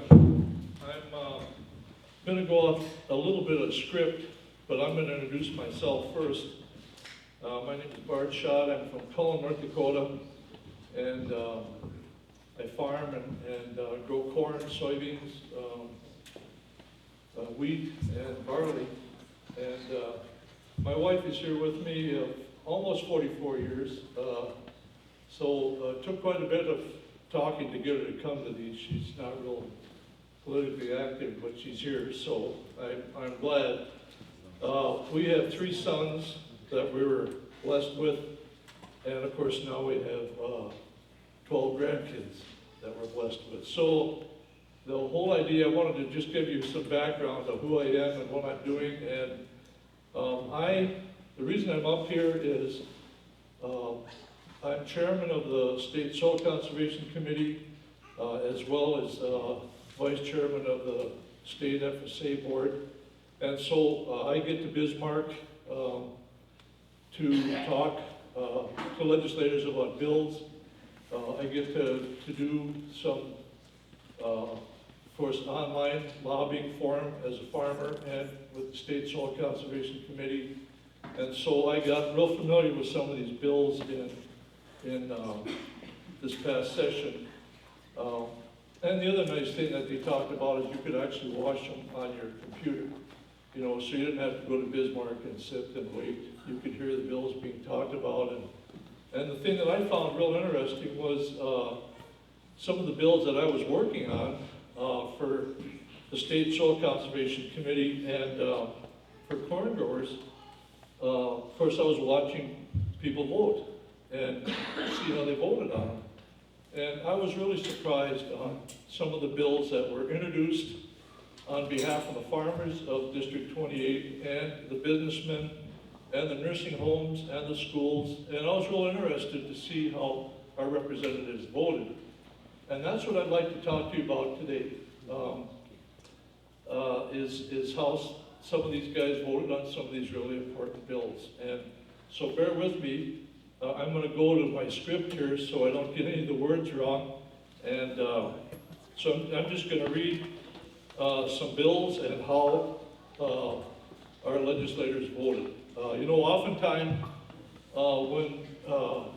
when you have discussions with them, you want them to represent you here in District 28 at the state level. When a bill comes up, you want them to think of everybody here in 28 before they vote. That's what I'd like to, the way I'd like to have it. And so this is kind of my report as a farmer, but yet I serve on a couple of committees, so I was at Bismarck. If I can get my laptop to work. North Dakota is funding rural roads and state infrastructure, schools, agriculture research and extension, and putting the legacy fund to work for current and future generations and legislative leaders like our Mike Brandenburg, our Robert Eberly, Senator. The state is doing this without raising taxes. North Dakota is also supporting value-added agriculture investments, buying ethanol and biodiesel, ensuring that farmers and ranchers can safely sell grain and livestock to registered and bonded buyers due to the large part to our leaders like Mike Brandenburg. And so Mike Brandenburg and Senator Eberly led the charge for the state to invest in township roads, support rural nursing homes and hospitals, fund schools, and to help agriculture with the support of value-added investments, and issue research and defend property rights. He represents District 28 and its agriculture, small business, and rural interest. He does not work for big oil big coal, or special interest. And so one thing I noticed is that, generally speaking, agriculture got really treated quite well in this session. We had bills come up that really kept our environment going for ag in North Dakota, both on crops and on livestock. And since I have a son taking over the farm, it's for their future as well. So on township roads, this is what Mike Brandenburg was the absolute champion for 60 million, 30 million of state and 30 million of federal funds for township roads and bridges. Jeff Magrum opposed House Bill 1015. Mike Brandenberger included $750,000 in the DOT budget to assist townships with FEMA matched dollars for emergency repairs. Jeff Magrum voted against Senate Bill 2012, the DOT bill, that funds all the state highway. As far as value-added agriculture and energy, Mike Brandenburg ensured that 80 million of loan guarantee program that supporters loan to set aside to support value-added ag and value-added energy project in the state, leading to an economic diversion for farmers and rural areas. In this case, Jeff Magrum and Robert Erbley also voted for Senate Bill 2230. Mike Brandenburg championed an effort to create the Ag Diversification and Development Fund with $10 million to help with diversification of the ag industry and support with low-interest loans. And Jeff Magrum also voted yes on House Bill 1475.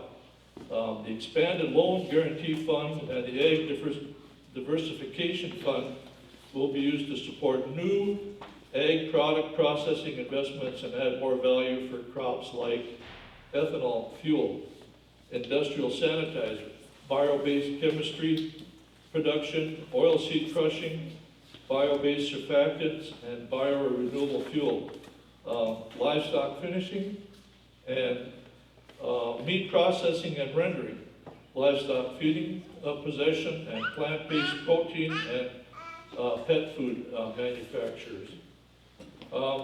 Moving on to renewable energy, Mike Brandenburg was responsible for provisions that directs the Department of Transportation to use 15% ethanol in the state's fleet and biodiesel on its trucks.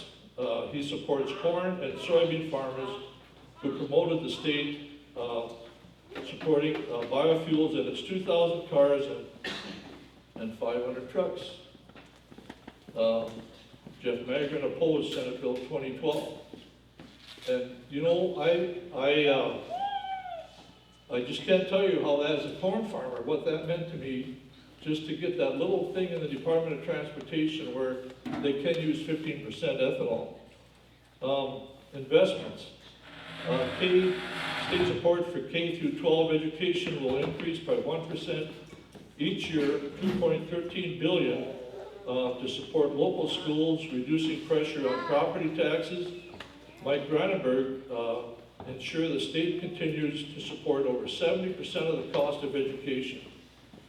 Jeff Magrum opposed House Bill 1013.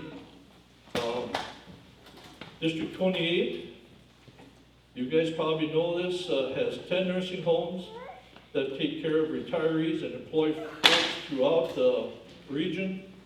And we also have 3 community hospitals that ensure that we have effective local medical care. The state leverages the medical expense cost share model to reduce North Dakota providers and uncompensated care totals and stabilize rural facilities revenue. Mike Brandenburg and Senator Bob Erbley make sure the support continues for District 28 medical care. Jeff Magrum voted against House Bill 1012. Mike Brandenburg and Robert Erbley fought for a strong appropriation bill for NDSU extension, Senate's extension, and Northern Crops Institute And the final bill included full restoration of the government's recommended cuts. And I'll just read off a few of them. You know, most of this doesn't get out. $500,000 for NDSU Extension Livestock Initiative. $240,000 for farm safety. $835,000 for NDON and Ag Experiment Stations. And $120,000 in operating funds for the State Soil Conservation Committee, which is what I was asking for. $775,000 for the Carrington Research Extension for Feedlot Research Facility. $200,000 for the District 28 Central Grasslands for pasture-based working facility. And $325,000 for the Central Grasslands for the director residence, right here in 28. Jeff Magrum voted against House Bill 2020. That's the NDSU extension bill. The state will put $8.7 million legacy funds to work for North Dakota to build roads, water projects, and the APUC, or Ag Products Development Center at NDSU with new meats lab, new cereal science building, and Northern Crop Institute to showcase Dakota crops and livestock for foreign buyers. Mike Brandenburg made sure the legacy fund earnings will be used to retire the bonds without using tax dollars, making this package extremely economical for North Dakota. Jeff Magrum voted against House Bill 1431. The legacy fund earnings that will support North Dakota investments without raising taxes. The legislators passed legislation supported by Mike Brandenburg to dedicate legacy fund earnings toward $50 million of tax relief infrastructure bonds and highway and roads and research. Jeff Magrum voted against House Bill 1380. Support and protection for farmers and small businesses. The state continues to ensure that farm homes are exempt from residential property taxes, and Senate Bill 2041 creates the income tax exemption on gains from the sale or exchange of farm machinery. Both Brandenburg and Magrum voted for this bill. Mike Brandenburg supported House Bill 1175, which creates a common sense liability protections to shield healthcare providers and small businesses from frivolous claims to exposure for COVID-19. Jeff Magrum voted against this bill. The legislature reauthorized North Dakota's reinsurance program, which functions for insurance companies to provide reinsurance for high levels of health insurance claims on individual health care policy. Mike Brandenburg and Robert Eberly worked to save individual policyholders 20% in premiums. Jeff Magrum opposed House Bill 1087. One more adopted a bill championed by Robert Eberly and supported by Brandenburg and Magrum, Senate Bill 2144, which makes North Dakota the first state in the nation to allow electronic posting of private lands. So Robert talked a lot about that one. And I guess drawing to a close, House Bill 1168 provides an online option for driver's license testing, and Senate Bill 2112 allows North Dakota DOT contracted motor vehicle branch offices to provide. Sorry, my mouth is getting kind of dry. One more sentence here. I know you want me to get out of here, but I wanted you to know the voting record, and now you do. We have a good slate of guys working for us at 28. Please don't go down this track. People in Ag want their support, full support. And you know what? This is where you guys can show it. Let's give them the support they need to go on. They did a great job for us, all three of them, this last session. I would say slap them on the back, tell them they did a good job, and go back to work. Thanks. Thank you, Bert. Mr. Chairman, may I speak? Just a moment. In the interest of fairness, we are going to allow someone in favor of the resolution to speak next. In order to keep approximately equal time, I'm keeping time, and please keep our comments short as possible so that we can have as many opinions expressed as possible. Is there anyone in favor of the resolution as read? Yes, come up.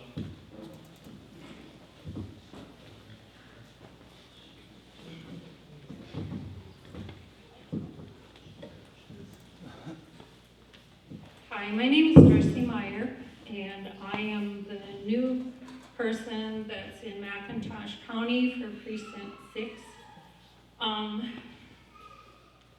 The long, bitter diatribe that was just shared by one of Mike Brandenburg's people really saddened me. It really wasn't about the issue.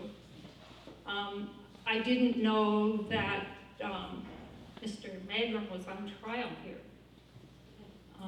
I think the issue is that when we were having the elections, that Mike Brandenburg and Robert Eberly, with the governor, sought to use means that were unethical. That the person that was the most endorsed, and I'd like Mr. Magrum to stand up wherever he's at, unless he's hiding. Would you stand up, please? He was our most endorsed person. Mr. Eberly and Mr. Brandenburg decided, along with the governor, to destroy Mr. Magrum, as long as two other people. They were successful, he was successful in both cases to get rid of two people. The person that was put into office died, and the governor worked very hard to keep the person that the people wanted into office. That wasn't bad enough, but then their names, Eberly, Brandenburg, my name is Mr. Agrum, was on all the signs. How and why did we allow that to happen? And why were the signs up long after the election? Amen. Why was a man that is known by many people that just moved into the area as Mr. Grinch? We got so many things in the mail from the governor and the two people, Mr. Eberly and Mr. Brandenburg, against Mr. Magrum.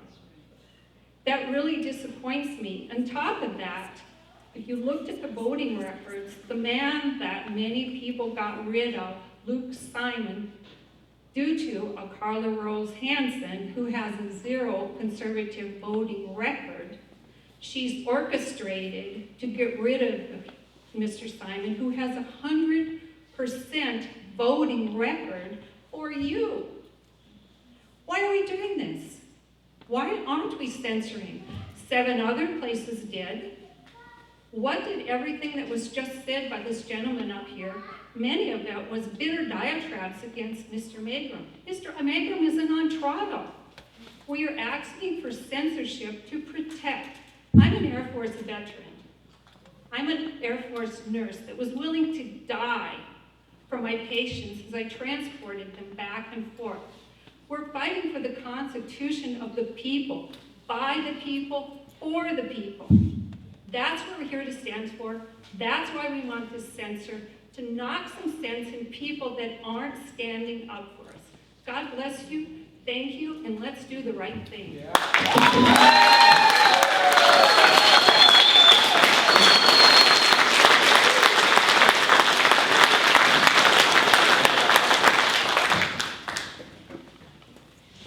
Thank you for your comments. In the interest of equal time, we do have time for another in favor of the resolution. Is there any other comments or recommendations in favor of the resolution as read? Mr. Chairman, I would like. Aaron?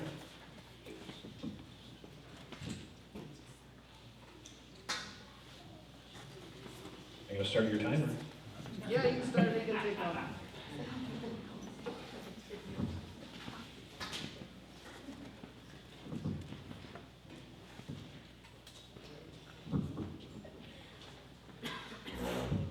For those of you that don't know me, my name is Aaron Magrum. I am Representative Magrum's son, and I am also Emmons County Commissioner in this district we're in right now.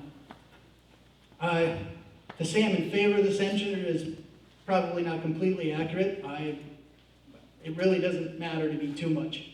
But this is the district reorganization meeting. Members are here. The executive committee is here. If there is grievances or errors that need to come out, this is as good a place as any. What I have in my hand are the mailers, which I'm sure most of you are familiar with. I kept them. I kept them like some people would like to keep a black eye to get reminded sometimes when things happen to them and they don't want to forget. Now, I didn't want to do this, but I brought it just in case, and I thought if everything was going to go smooth and nobody was going to talk about nothing, we would just let it die, and that'd be what it is. But the one thing that's bothered me that I just haven't been able to get over is the simple fact that we had an excellent convention. We had an excellent turnout, precincts all over the place, new faces, old faces. It was a good time. Jeff Magrum won that convention. And win, lose, whatever, I'm not saying that. The point is he did. With the first round, get a lot of votes. He was well supported. Second round came around, Mike Brandenburg won. And that was fine. And if people want to run in the primary outside of the convention, that's fine too. But the fact is, when you have endorsed candidates decide that they are going to endorse their own candidate and basically spit in the face of this district, that is an insult. It's a complete insult. And I know it seems biased because Jeff is my father, and you can say what you want, but I am still a member of this district. I've been a Republican since I could know what the word Republican is. We've been Bush supporters, we've been, name them. Mitt Romney, all of them. Bob Dole, we voted for them all. Every chance we could, we supported them. And to get insulted the way we did during that election, and to get just absolutely berated in the newspapers and on TV and the radio, and to just, there were people in town that wouldn't support certain businesses because of an election. Is that what we want, though? Censure or no censure, it was disgusting behavior. And the fact that Robert Erbley got involved, worst of all, makes it really disgusting because he was unopposed. And then to top all that off, the executive committee had a phone call meeting, because of COVID, obviously, and we asked why they did it. What was the reasoning? And Robert Erbley's statement was he felt he should have some input on who he's working with. As if not only one vote's not good enough, he needs to decide whether or not somebody else is working. So you don't matter, apparently. All right? And I don't really care what goes on from now on, and I don't like this division that we have, but this division is not the Magrums, all right? The only time it's been a division is when we've defended ourselves from the multiple attacks that tend to come from trying to do the right thing. And Dad's not always right. No doubt about it. You could look at some of these votes. I disagree with them from time to time. We talk on the phone during the session all the time. I'm a county commissioner. He's my legislator. I pick on him all the time. But the division that comes from him just not participating in the typical run of politics, and because he doesn't participate the way every other guy did, that's why most of us voted for him. That's why we endorsed him and why we sent him. We have members on appropriations. We have guys we consider spenders, and that's fine because you can't have uber conservatives everywhere. But it's good to have a conservative voice that's checking against the guys that are thinking the other way. As far as I'm concerned, we got fairly good representation, but if they're going to sit here and just pick fights all the time, then we're going to defend ourselves, and that's how it is. I just wanted to clear the air because I don't want anybody to forget when they talk about peace and we need to come together. They're the ones that started it, and that's how it is. Thank you.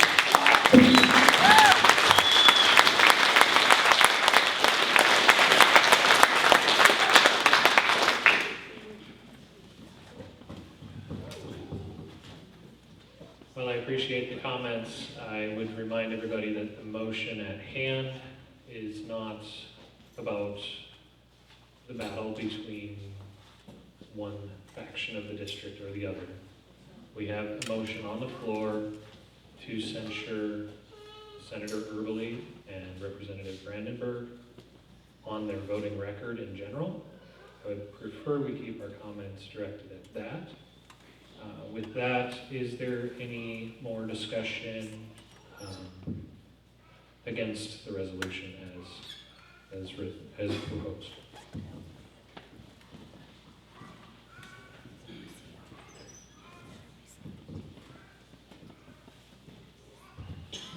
Good afternoon. My name is Tim Erbely, and yes, I'm related to Senator Erbely, and I'm very proud of that fact. He is my uncle. And so I did not prepare any comments. I guess I wasn't really psyched up for this today, but I feel I need to say a couple of things. I guess I want to be a little bit personable when I talk about the two men that I'm going to talk about, and I just want to offer a couple other comments then along with that.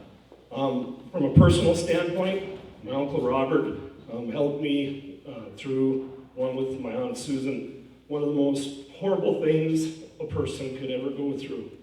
I lost a child in a farm accident 17 years ago. And as you can see, that is still a very real and raw thing. So I know who that man is, and I know his heart, okay? Mike Brandenburg, I had the chance to work with him. If you are from Lemoore or Logan County, you remember the term Art County, a corn issue that we kind of got shafted out of a government payment. That is where I really got to know Mike about 8-10 years ago. And let me tell you, that guy's tenacious. He will fight for you. If it's a cause that he believes in, he will fight to the death. The other thing about Mike is that he will hear both sides. Now, in politics, we're always going to have division. We're going to have two sides, correct? That's pretty obvious here today. But some of you guys earlier were talking about the young Republicans, and we need to get more people involved. I would submit to you, who's going to want to get involved if this is the fragmentation and the anger that comes out? Who's going to want to be involved with this, you guys? I really think that you feel that you want to look different than what the rest of the political scenery is around the country with all the division that we have. I submit to you today, we look kind of the same. Now, I'm aware, as much as the rest of you, there's some personal issues that go on, that did go on. I'd submit to you, let's leave them as personal issues. Let's not bring them inside this political arena. I understand what you're trying to do with the censure. I understand that you're trying to express your dissatisfaction. I think that can be done personally. I know you want it to be on record, but those two guys have worked tirelessly for this district. You may not agree with them every time, and I know Jeff is working too. I don't agree with Jeff all the time, okay? And I don't need to go in the voting record. There's things that Jeff voted for and against that I don't agree with. Ask my Uncle Robert, ask Mike. I call them all session long. What are you guys doing? You know, I mean, that's the conversation we need to be willing to have. I didn't want to go there, but it was brought up, so I'm going to address it. Luke Simon was mentioned. I would submit to you that the House, the Senate, are workplace environments. The people that work there probably know the best what is going on. I developed my own personal opinion about that situation, and you guys that are running your own businesses, your own farms, what have you stood for that? What have you handled that different? What have you wanted him working for you? I'm not saying anything personally against him, but you guys brought it up, so I'm going to address my side of that and how I feel about it. What I know is my own opinion that I read in the media, that I watched on TV, did not come from Uncle Robert, did not come from Mike. Lastly, I just want to submit to you that Mike Brandenburg and Robert Erbely have worked tirelessly to serve this district. And if we're going to keep people like that, they're going to work that hard, and people that are of honesty and integrity, let's not do this here today. Let's have our differences. Let's call them a name. Just say to them what you want. Let's keep that on a personal level. Let's not have this mark on our District 28, because with Mike and Robert, what you see is what you get. They're not gonna be hiding behind anything they did. So with that, I say thank you for your time, and I really hope we don't follow through with this.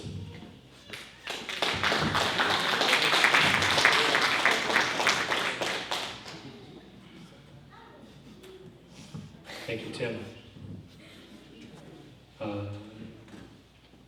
Do we have any more discussion in favor of the resolution?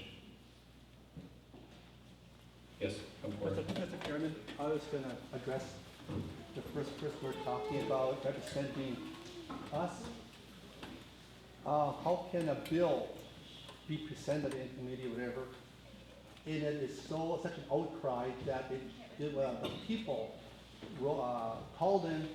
Now I'm talking about, I'm a Catholic, and I'm from this district, but I'm asking, how could a man that represents our district try to impose or try to present a bill, any representative representing us with the confession bill?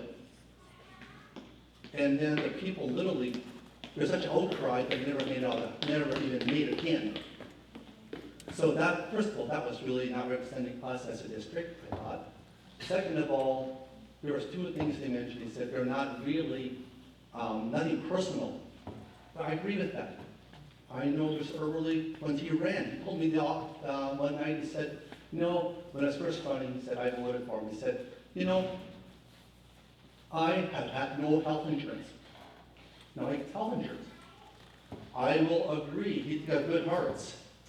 But sometimes it makes me wonder, a man with a good heart, but too many times when we're in too long, we lose where we came from.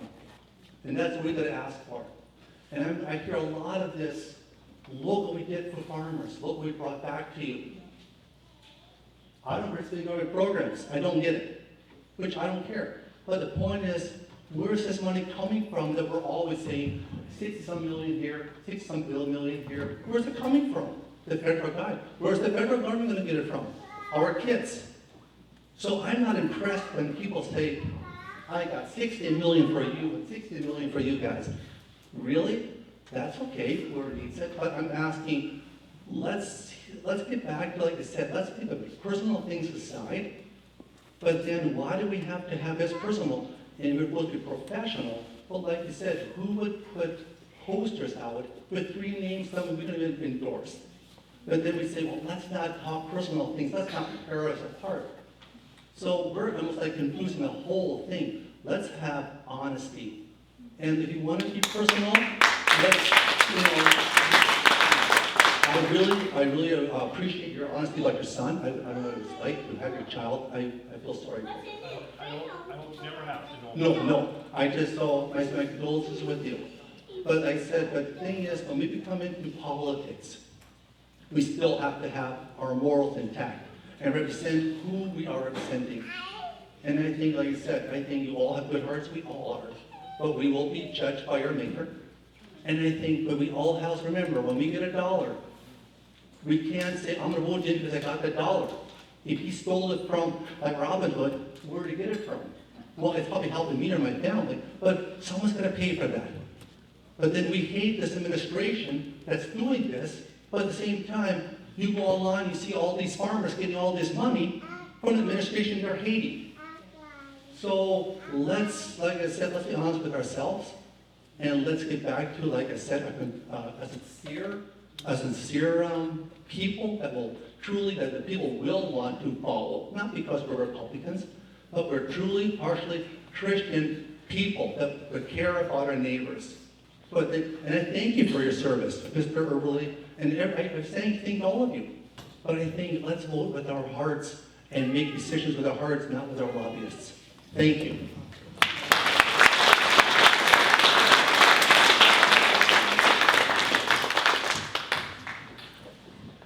Okay. Mr. Borneman, can I just address one thing that gentleman said? Go ahead.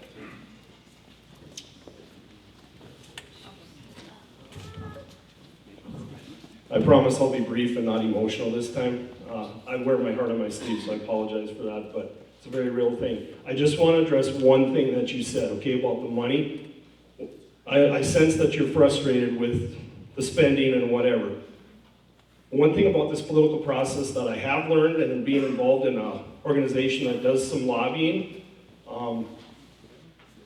the dollars that, let me use an example. So as farmers and ranchers, we have an operating loan, correct? We all have operating loans. Bankers set some operating loans for us. At the end of the year, we can't go into the bank and not have done anything and said, well, I never fertilized, I never put seed, I never drove my tractor, I never harvested. But look, I saved all this money. We still need to spend money to be productive. Well, I think the same is kind of true of our legislature. They are appropriated dollars, and I don't like overspending any more than you guys. We're all Republicans, right? We're conservative in nature. We don't like big government. But the reality of it is, if these guys aren't fighting for our share of the dollars, they're going to go to Fargo, Bismarck, the metropolitan areas are going to get them. I mean, would you agree with that? We have to fight for our share. So it's not about overspending as much as it is for guys in rural districts. I mean, look at our geographical area. We're one of the biggest districts in the state. What does that tell you? We are sparsely populated and we are rural. So if they vote no and say, by God, I'm not voting for that because that's overspending, I guarantee you, Fargo and Williston, even Watford City with the Bakken, they're going to take those dollars from us and we're going to be sitting here with nothing. Thank you.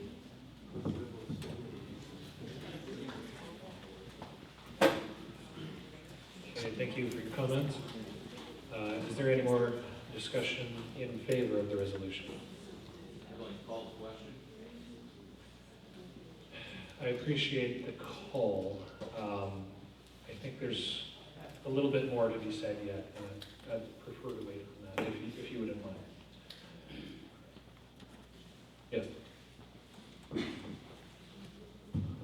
I think the resolution was about the voting record. I haven't heard anything to justify the voting record, and I personally don't know what it is. So I think the next person that's going to talk against the resolution ought to talk about the voting record and prove it. Thank you.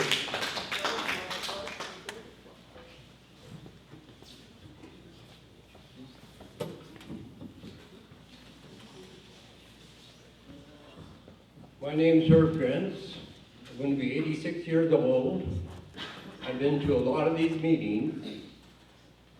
I work with Senator Everly, I work with Representative Brandenburg, I work with Representative Magrum. I get along with all three of them. We worked hard. I fight with I'm sort of an individual that lives by the river, and we're always having battles with the Corps of Engineers. And I have to say that all three of these people represented me fine. We got a bill through the House of Representatives, through the Senate, was it 2016 it was, for Jason landowners to get their land back from the government. They got the bill through by 90% in both houses. But I want to say this. Each individual has a separate mind, and that's good. That's how you have to have ideas out there, the pros and cons. I love arguments, because I learned something from argument. And don't you? I mean, another opinion is better. Finally, you take this argument. And maybe my argument wasn't the best or my plan, but the fact is that adding and subtracting of it, we all come together and we come up with a good plan. And that's what we have to do. But in the last election, there was just one thing that I was upset. Not with the candidate as much as I was upset with the government. He keeps his nose out of our election. We will select the people we want from District 28, and we don't have him select who he wants. That's our point. And the governor, as far as I'm concerned, overstepped his bounds, and he's pretty good at it.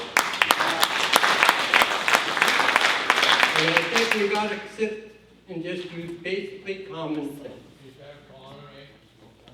Three people that represented us. You're grown men. You get together, you resolve your problems. But the fact is, there's nothing wrong if one says, I don't agree. You keep your arguments up in the open, and we'll decide who we want the next term. I think, you know, we don't want to let districts go down the tubes for disagreements. We're all going to have disagreements. We should have disagreements. I even have a disagreement with my wife once in a while.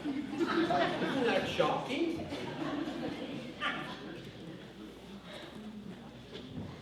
But we're still together. And that's what you gotta be. You gotta still be together.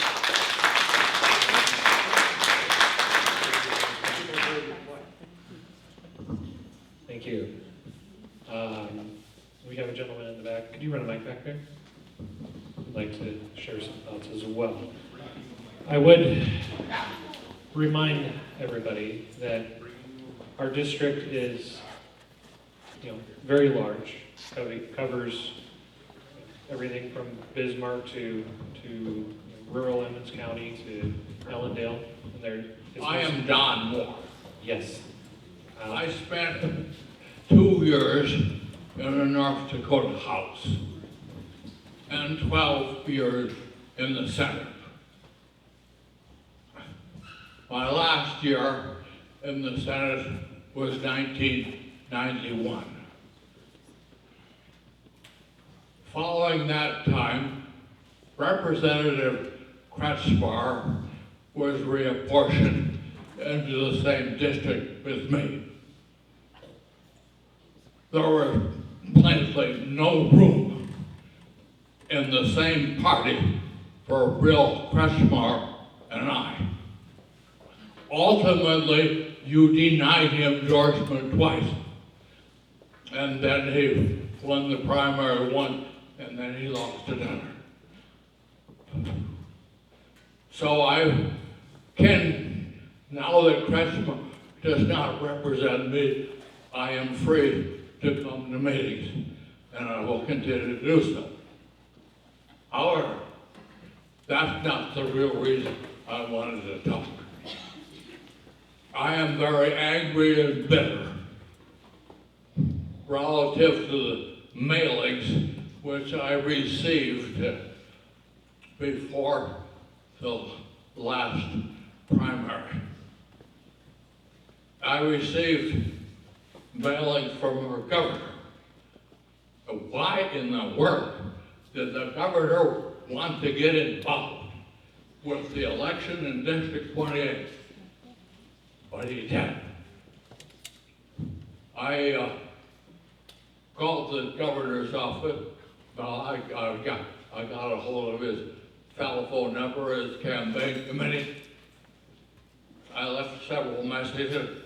Always it was, they called and they asked if there was a reason I was calling. And I said, yes. I want to want you to explain to me why you are interfering in the District 28 election.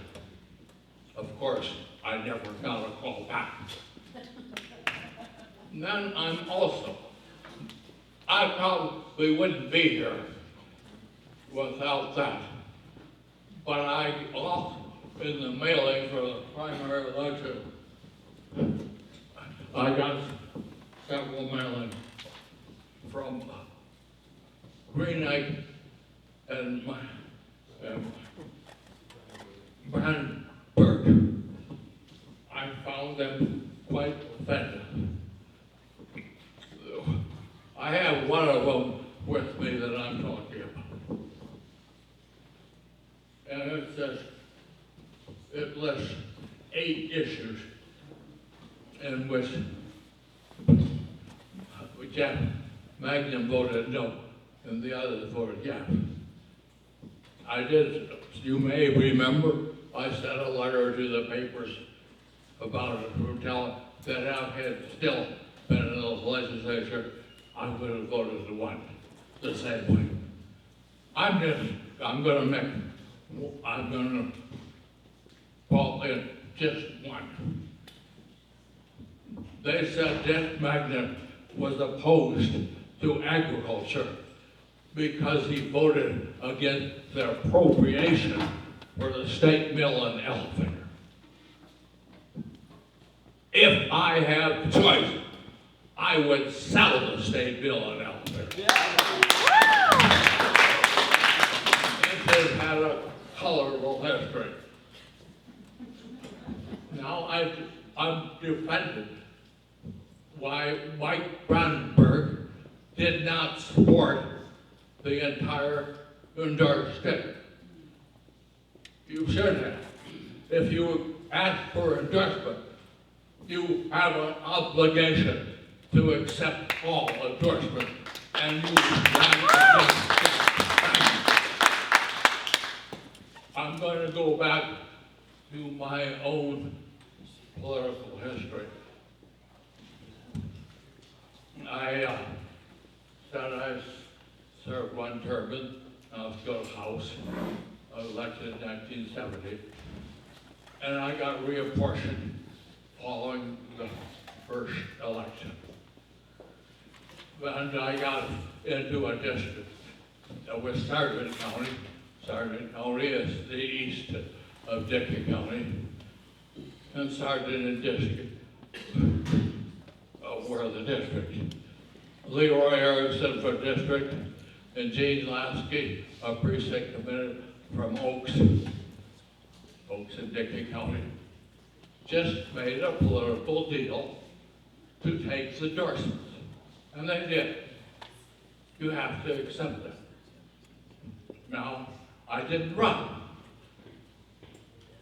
But, of course, it's not that simple that I didn't run.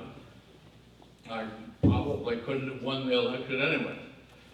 But secondly, and most importantly, I was still in my 30s. And I anticipated that I would have another political future in the future. And I did. I got reapportioned again with Western Dickey County, Lemoore, and Logan County. And I served 12 years in the Senate. But I am talking to, so I guess I have a clean record of supporting all endorsements and spending and pre-endorsement to accept them. Mike Brandenburg, I found what you did deplorable and absolutely unacceptable. There will be another reapportionment. I hope that you will not be a candidate, but you probably will be. There's a good chance that according to reapportionment, they'll grandfather you and you have a 4-year term. My son says it's time to shut up. I think I've made it. Thank you. Thank you for your time, and I'll see you in future meetings.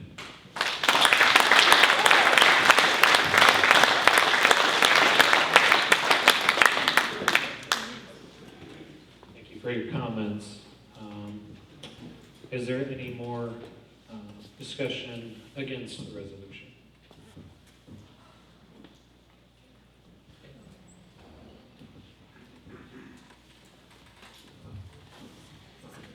For the record, my name is Tom Bernhardt, and I farm out in the Tembic area with my wife Tammy, and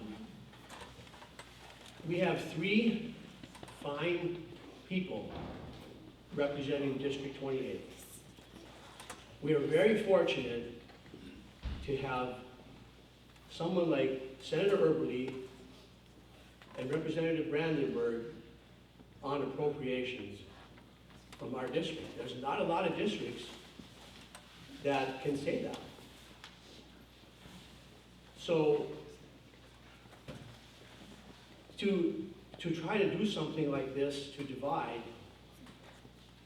I believe is wrong. If you would go back, and I don't know who's behind this, but Jeff, I can say if Vince would be standing here, you'd get a tongue lashing. Hey, don't speak for my dad. He's not even on. I know.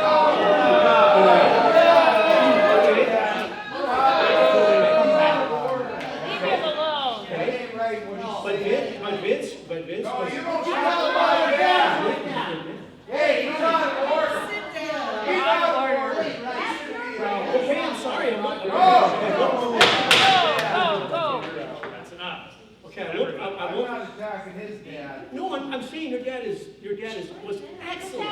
He would Just go. lash. Just No, he was excellent. The man was, I'm sorry, I won't mention his name.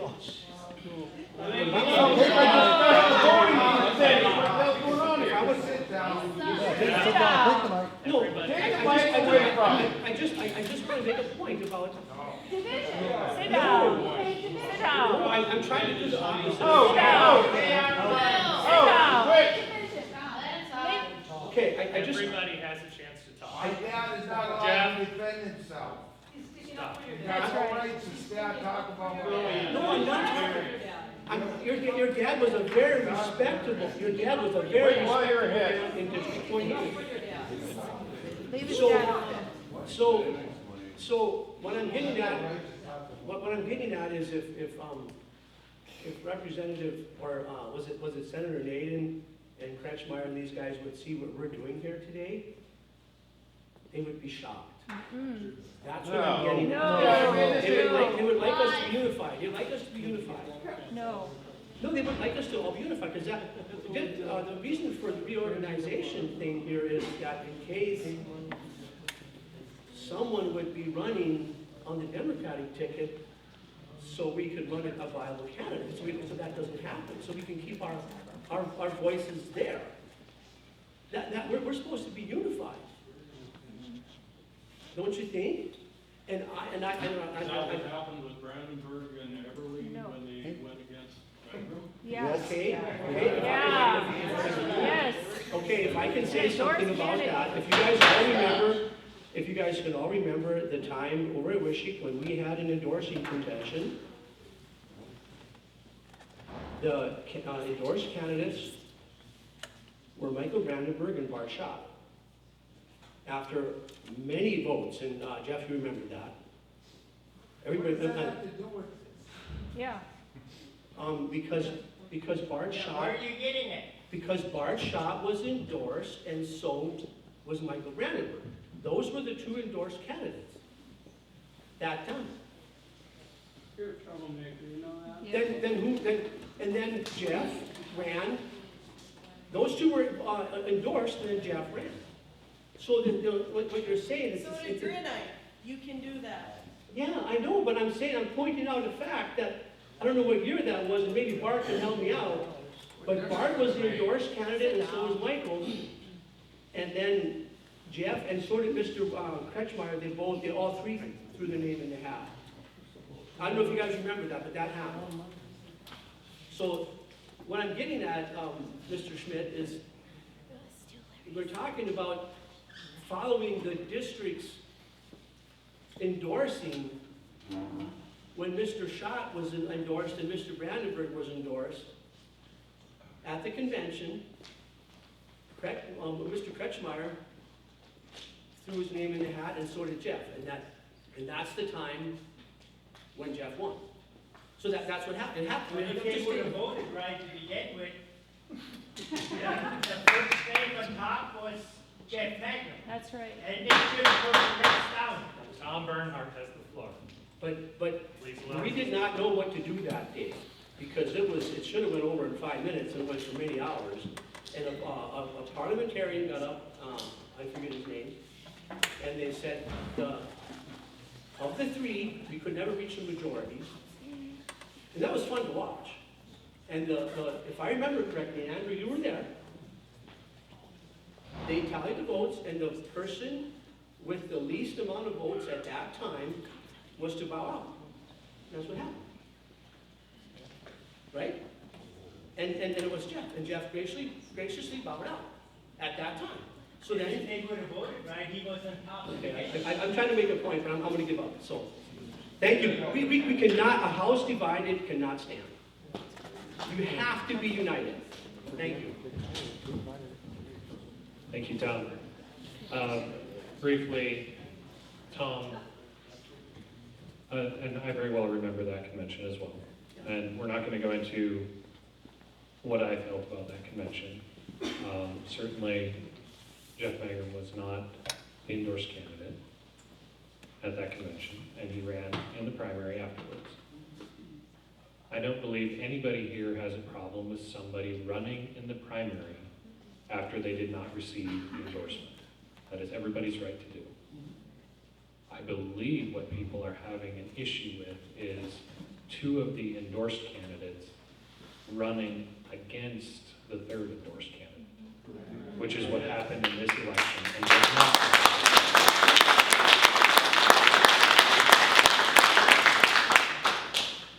That is a fact.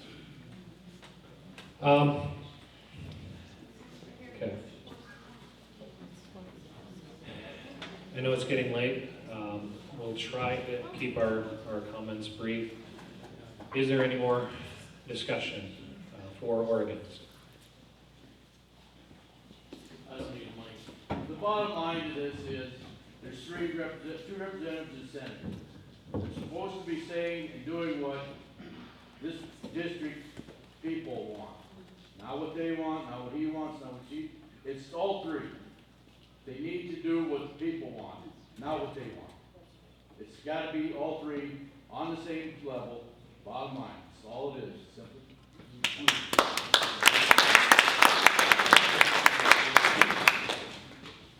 I appreciate your comments. As I was saying earlier, our district covers a very wide geographical area. And you can drive for 3 hours from corner to corner and still be in our district. There's no question that there's differing views in our district. There's also no question that Jeff Magrum and Mike Brandenburg received nearly this identical number of votes in the general election across our district. Their voting records are not changed from their stances previously. If we are to pass something that is condemning the voting records of Senator Early and Brandenburg, I don't see that their voting records have changed drastically in this session versus previous sessions. And they were elected on those voting records by wide margin, or Senator Early ran unopposed, and Magrum and Brandenburg received very nearly equal number of votes in our district. I don't like seeing anything that drives a wedge in our district as much as I might feel in favor of one side or another on this matter. Again, we will bring this to a vote, and soon. But remember, although we may have a majority in one opinion or another in our district has very varied opinions, and let's keep that in mind. Is there any other discussion on the motion on the table?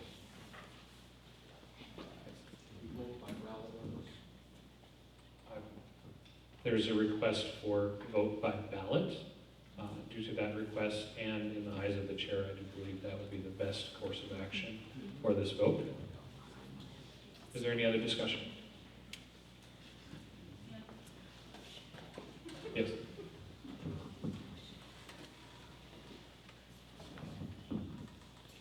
He's asked me not to talk about this, but I have to because there's a lot of new people here, and I'm so glad you're all here. But that means you weren't there a year ago when we had our endorsing convention, and I was. And I'll just tell you what happened. Jeff Magrum got over 50% of the votes the first time, so he was endorsed instantly. Then there was a vote between Brandenburg and Greenite, and Brandenburg won. So Jeff and Brandenburg were endorsed. Okay, good.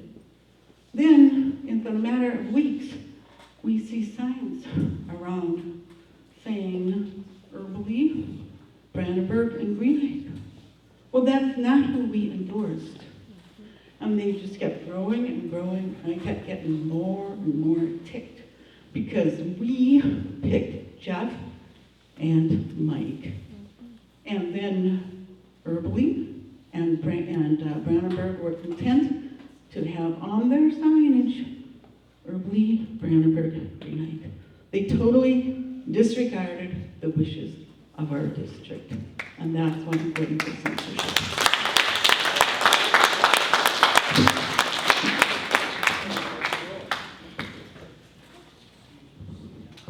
Is there any other discussion?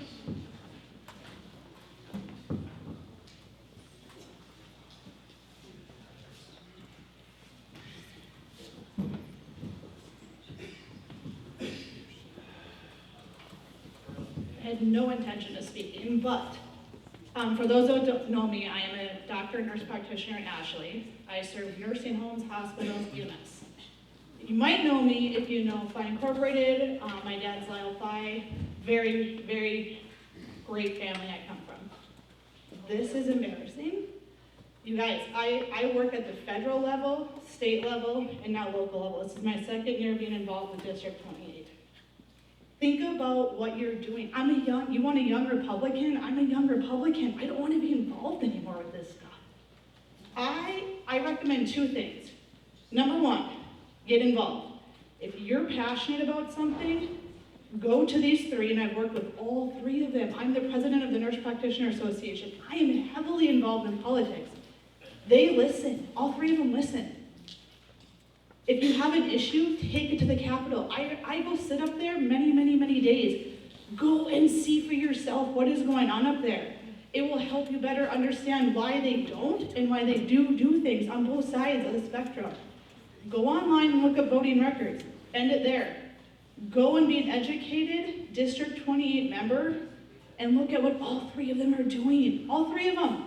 Not one, not two. Go look at all three of them.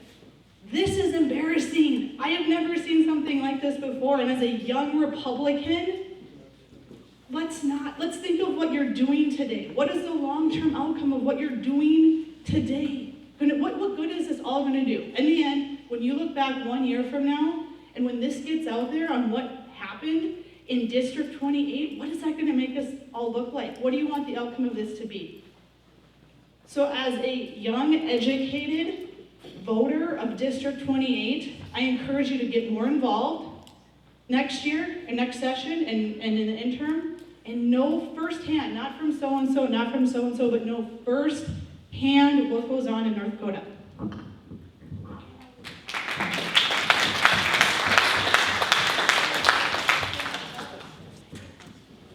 Okay. Any other discussion?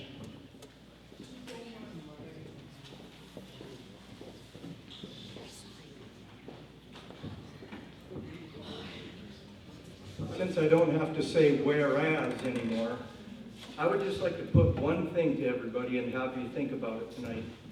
Our founding fathers that made this greatest country in the world, United States of America, I think people have a misunderstanding of what our forefathers accomplished. They did not sit around taverns sipping tea and complimenting each other's stockings. They did what we're doing right now. We're concerned citizens, concerned where our freedoms are going. That's all we are. And anybody that thinks we should be embarrassed about talking about what is important to us and our freedoms and our Second Amendment and our the right to life, if nothing else, most important, the right to life, that's the biggest issue. And when those things, freedoms, are skirted around and voted around by politicians, we're supposed to get like we are tonight. We're supposed to get worked up. We're supposed to.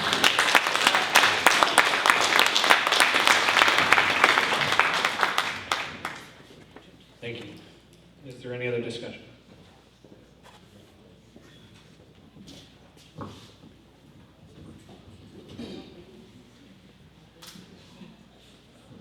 Hi, I'm new. My name is Mrs. Larson, and I teach constitutional government at HMB. We can't hear you. I teach constitutional government at HMB.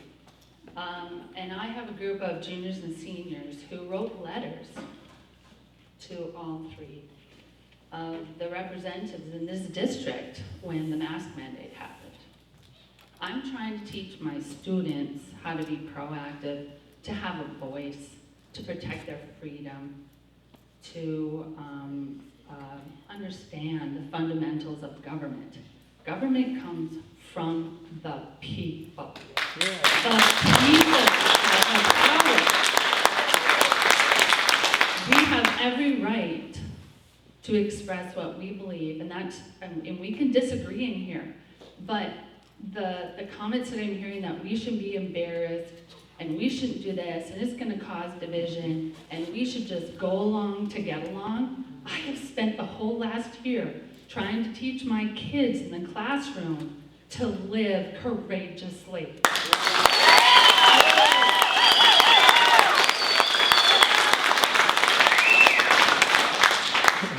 Telling the truth and standing up for yourself is one of the hardest things to do.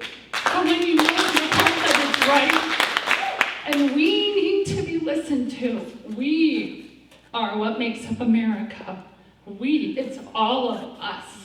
And I have every right to demand that all three of my representatives take the time to answer my students when they took the time to send you an email because of what life was like at school under the mask mandates. Yeah. And so many, you did not give a reply. Senator Everly, you sent me one, and I appreciate it very much. And you said that the teachers union was speaking for all of us teachers, and that all of us teachers wanted the mask mandate. I'm not a member of United States, or the Party United, for that reason. You didn't hear a word from Mr. Brandenburg, nothing. None of my kids heard back from you whatsoever. We did hear from Jeff. Did we hear what we wanted to hear? We just wanted to know that our voice mattered, that somebody listened to my students. They are young, they are impressionable, and you talk about young Republicans up to age 40. What about the high school kids? They're watching this. Yeah. I'm trying everything I can to get these kids to get involved and to protect their freedoms, and that's all we're asking. When we talk about the voting record that I'm most concerned with is give me my freedom back. Yeah. So that then I can be successful. I don't need a handout. Lower my taxes, give me my freedoms, but let me live my life. Thank you.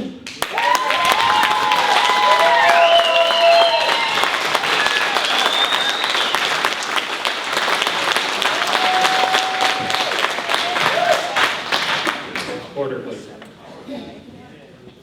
Is there any other discussion?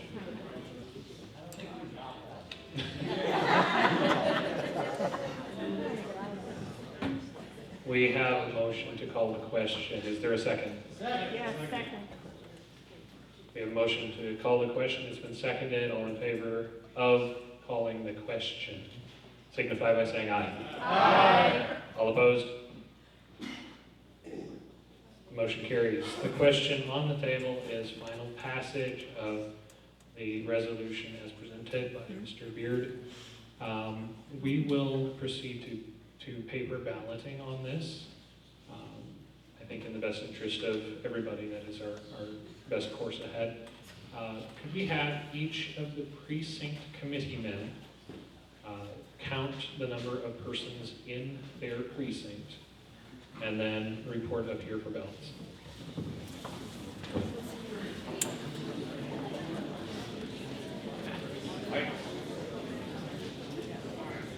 Hey, Bert.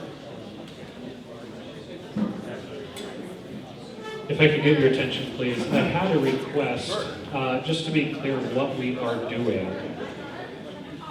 Attention, please. Attention, please.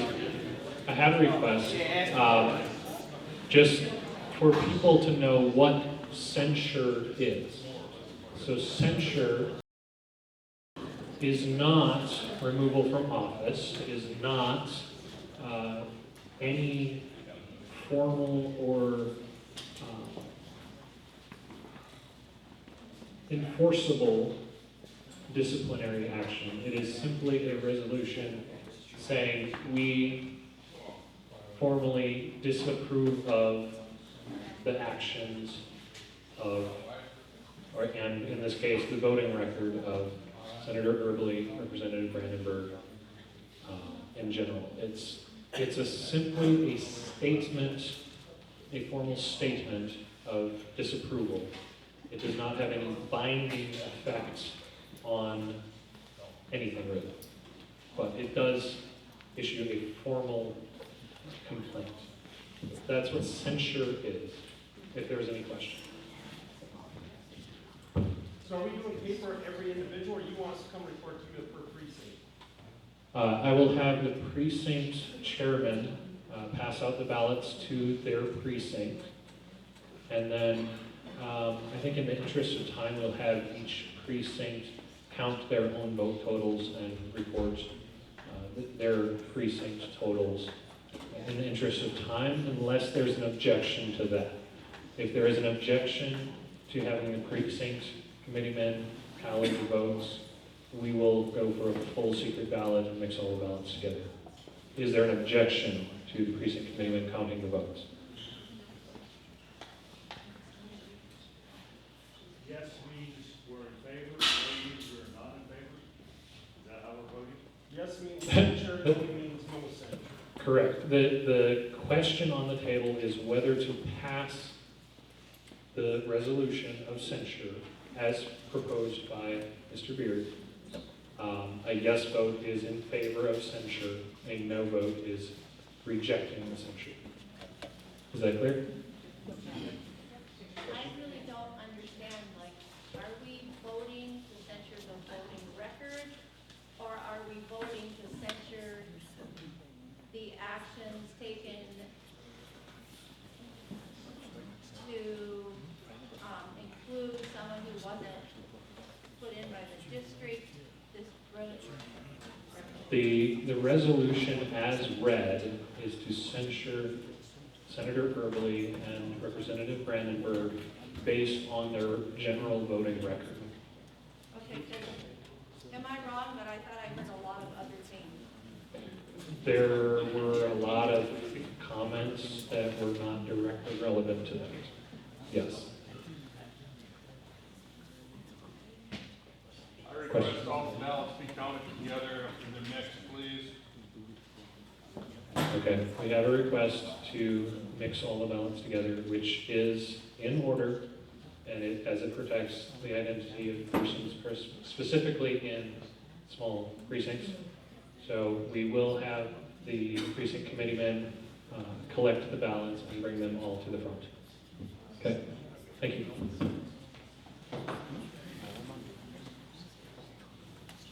Let's start at Emmons Precinct 1.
Tell me there is.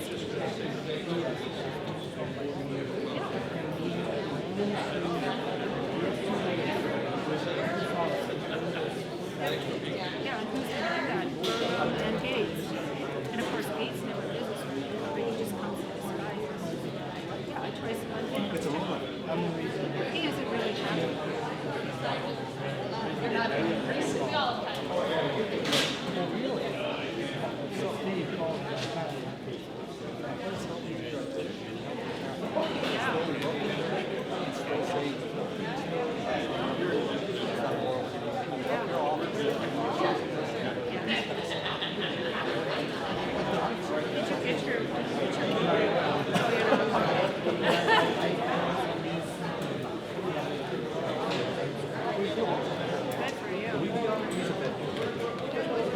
Because there was so much party happening.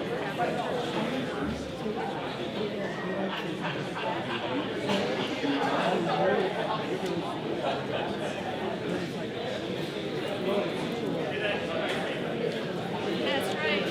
She's got a friend. That's right. All right. So we gotta do this.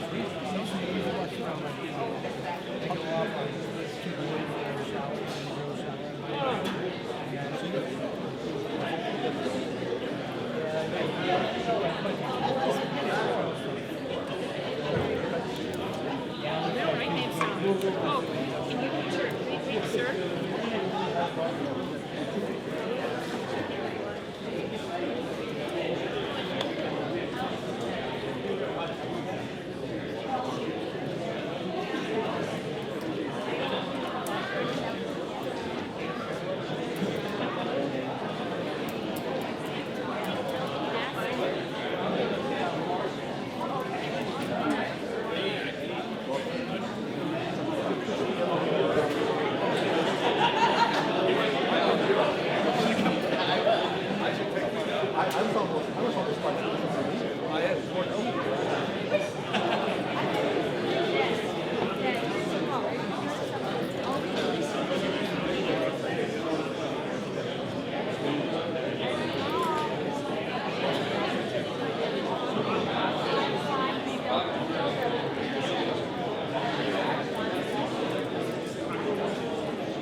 Does anybody still have a ballot that has not been returned yet?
Are there any other ballots that have not yet been returned?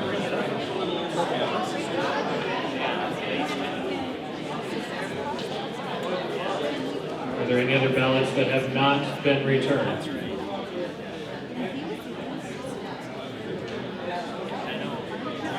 We will count the ballots.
not good.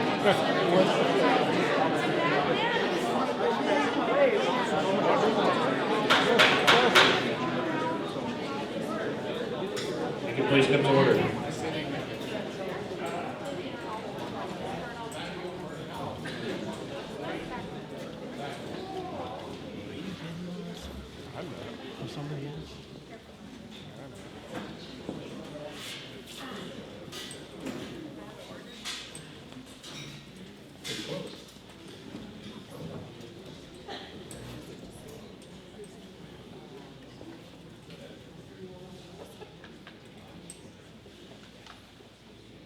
The final tally on the motion to pass censure is yes, 69, no, 19, 2 abstain.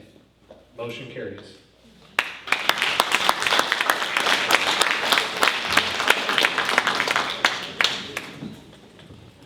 Is there any other new business?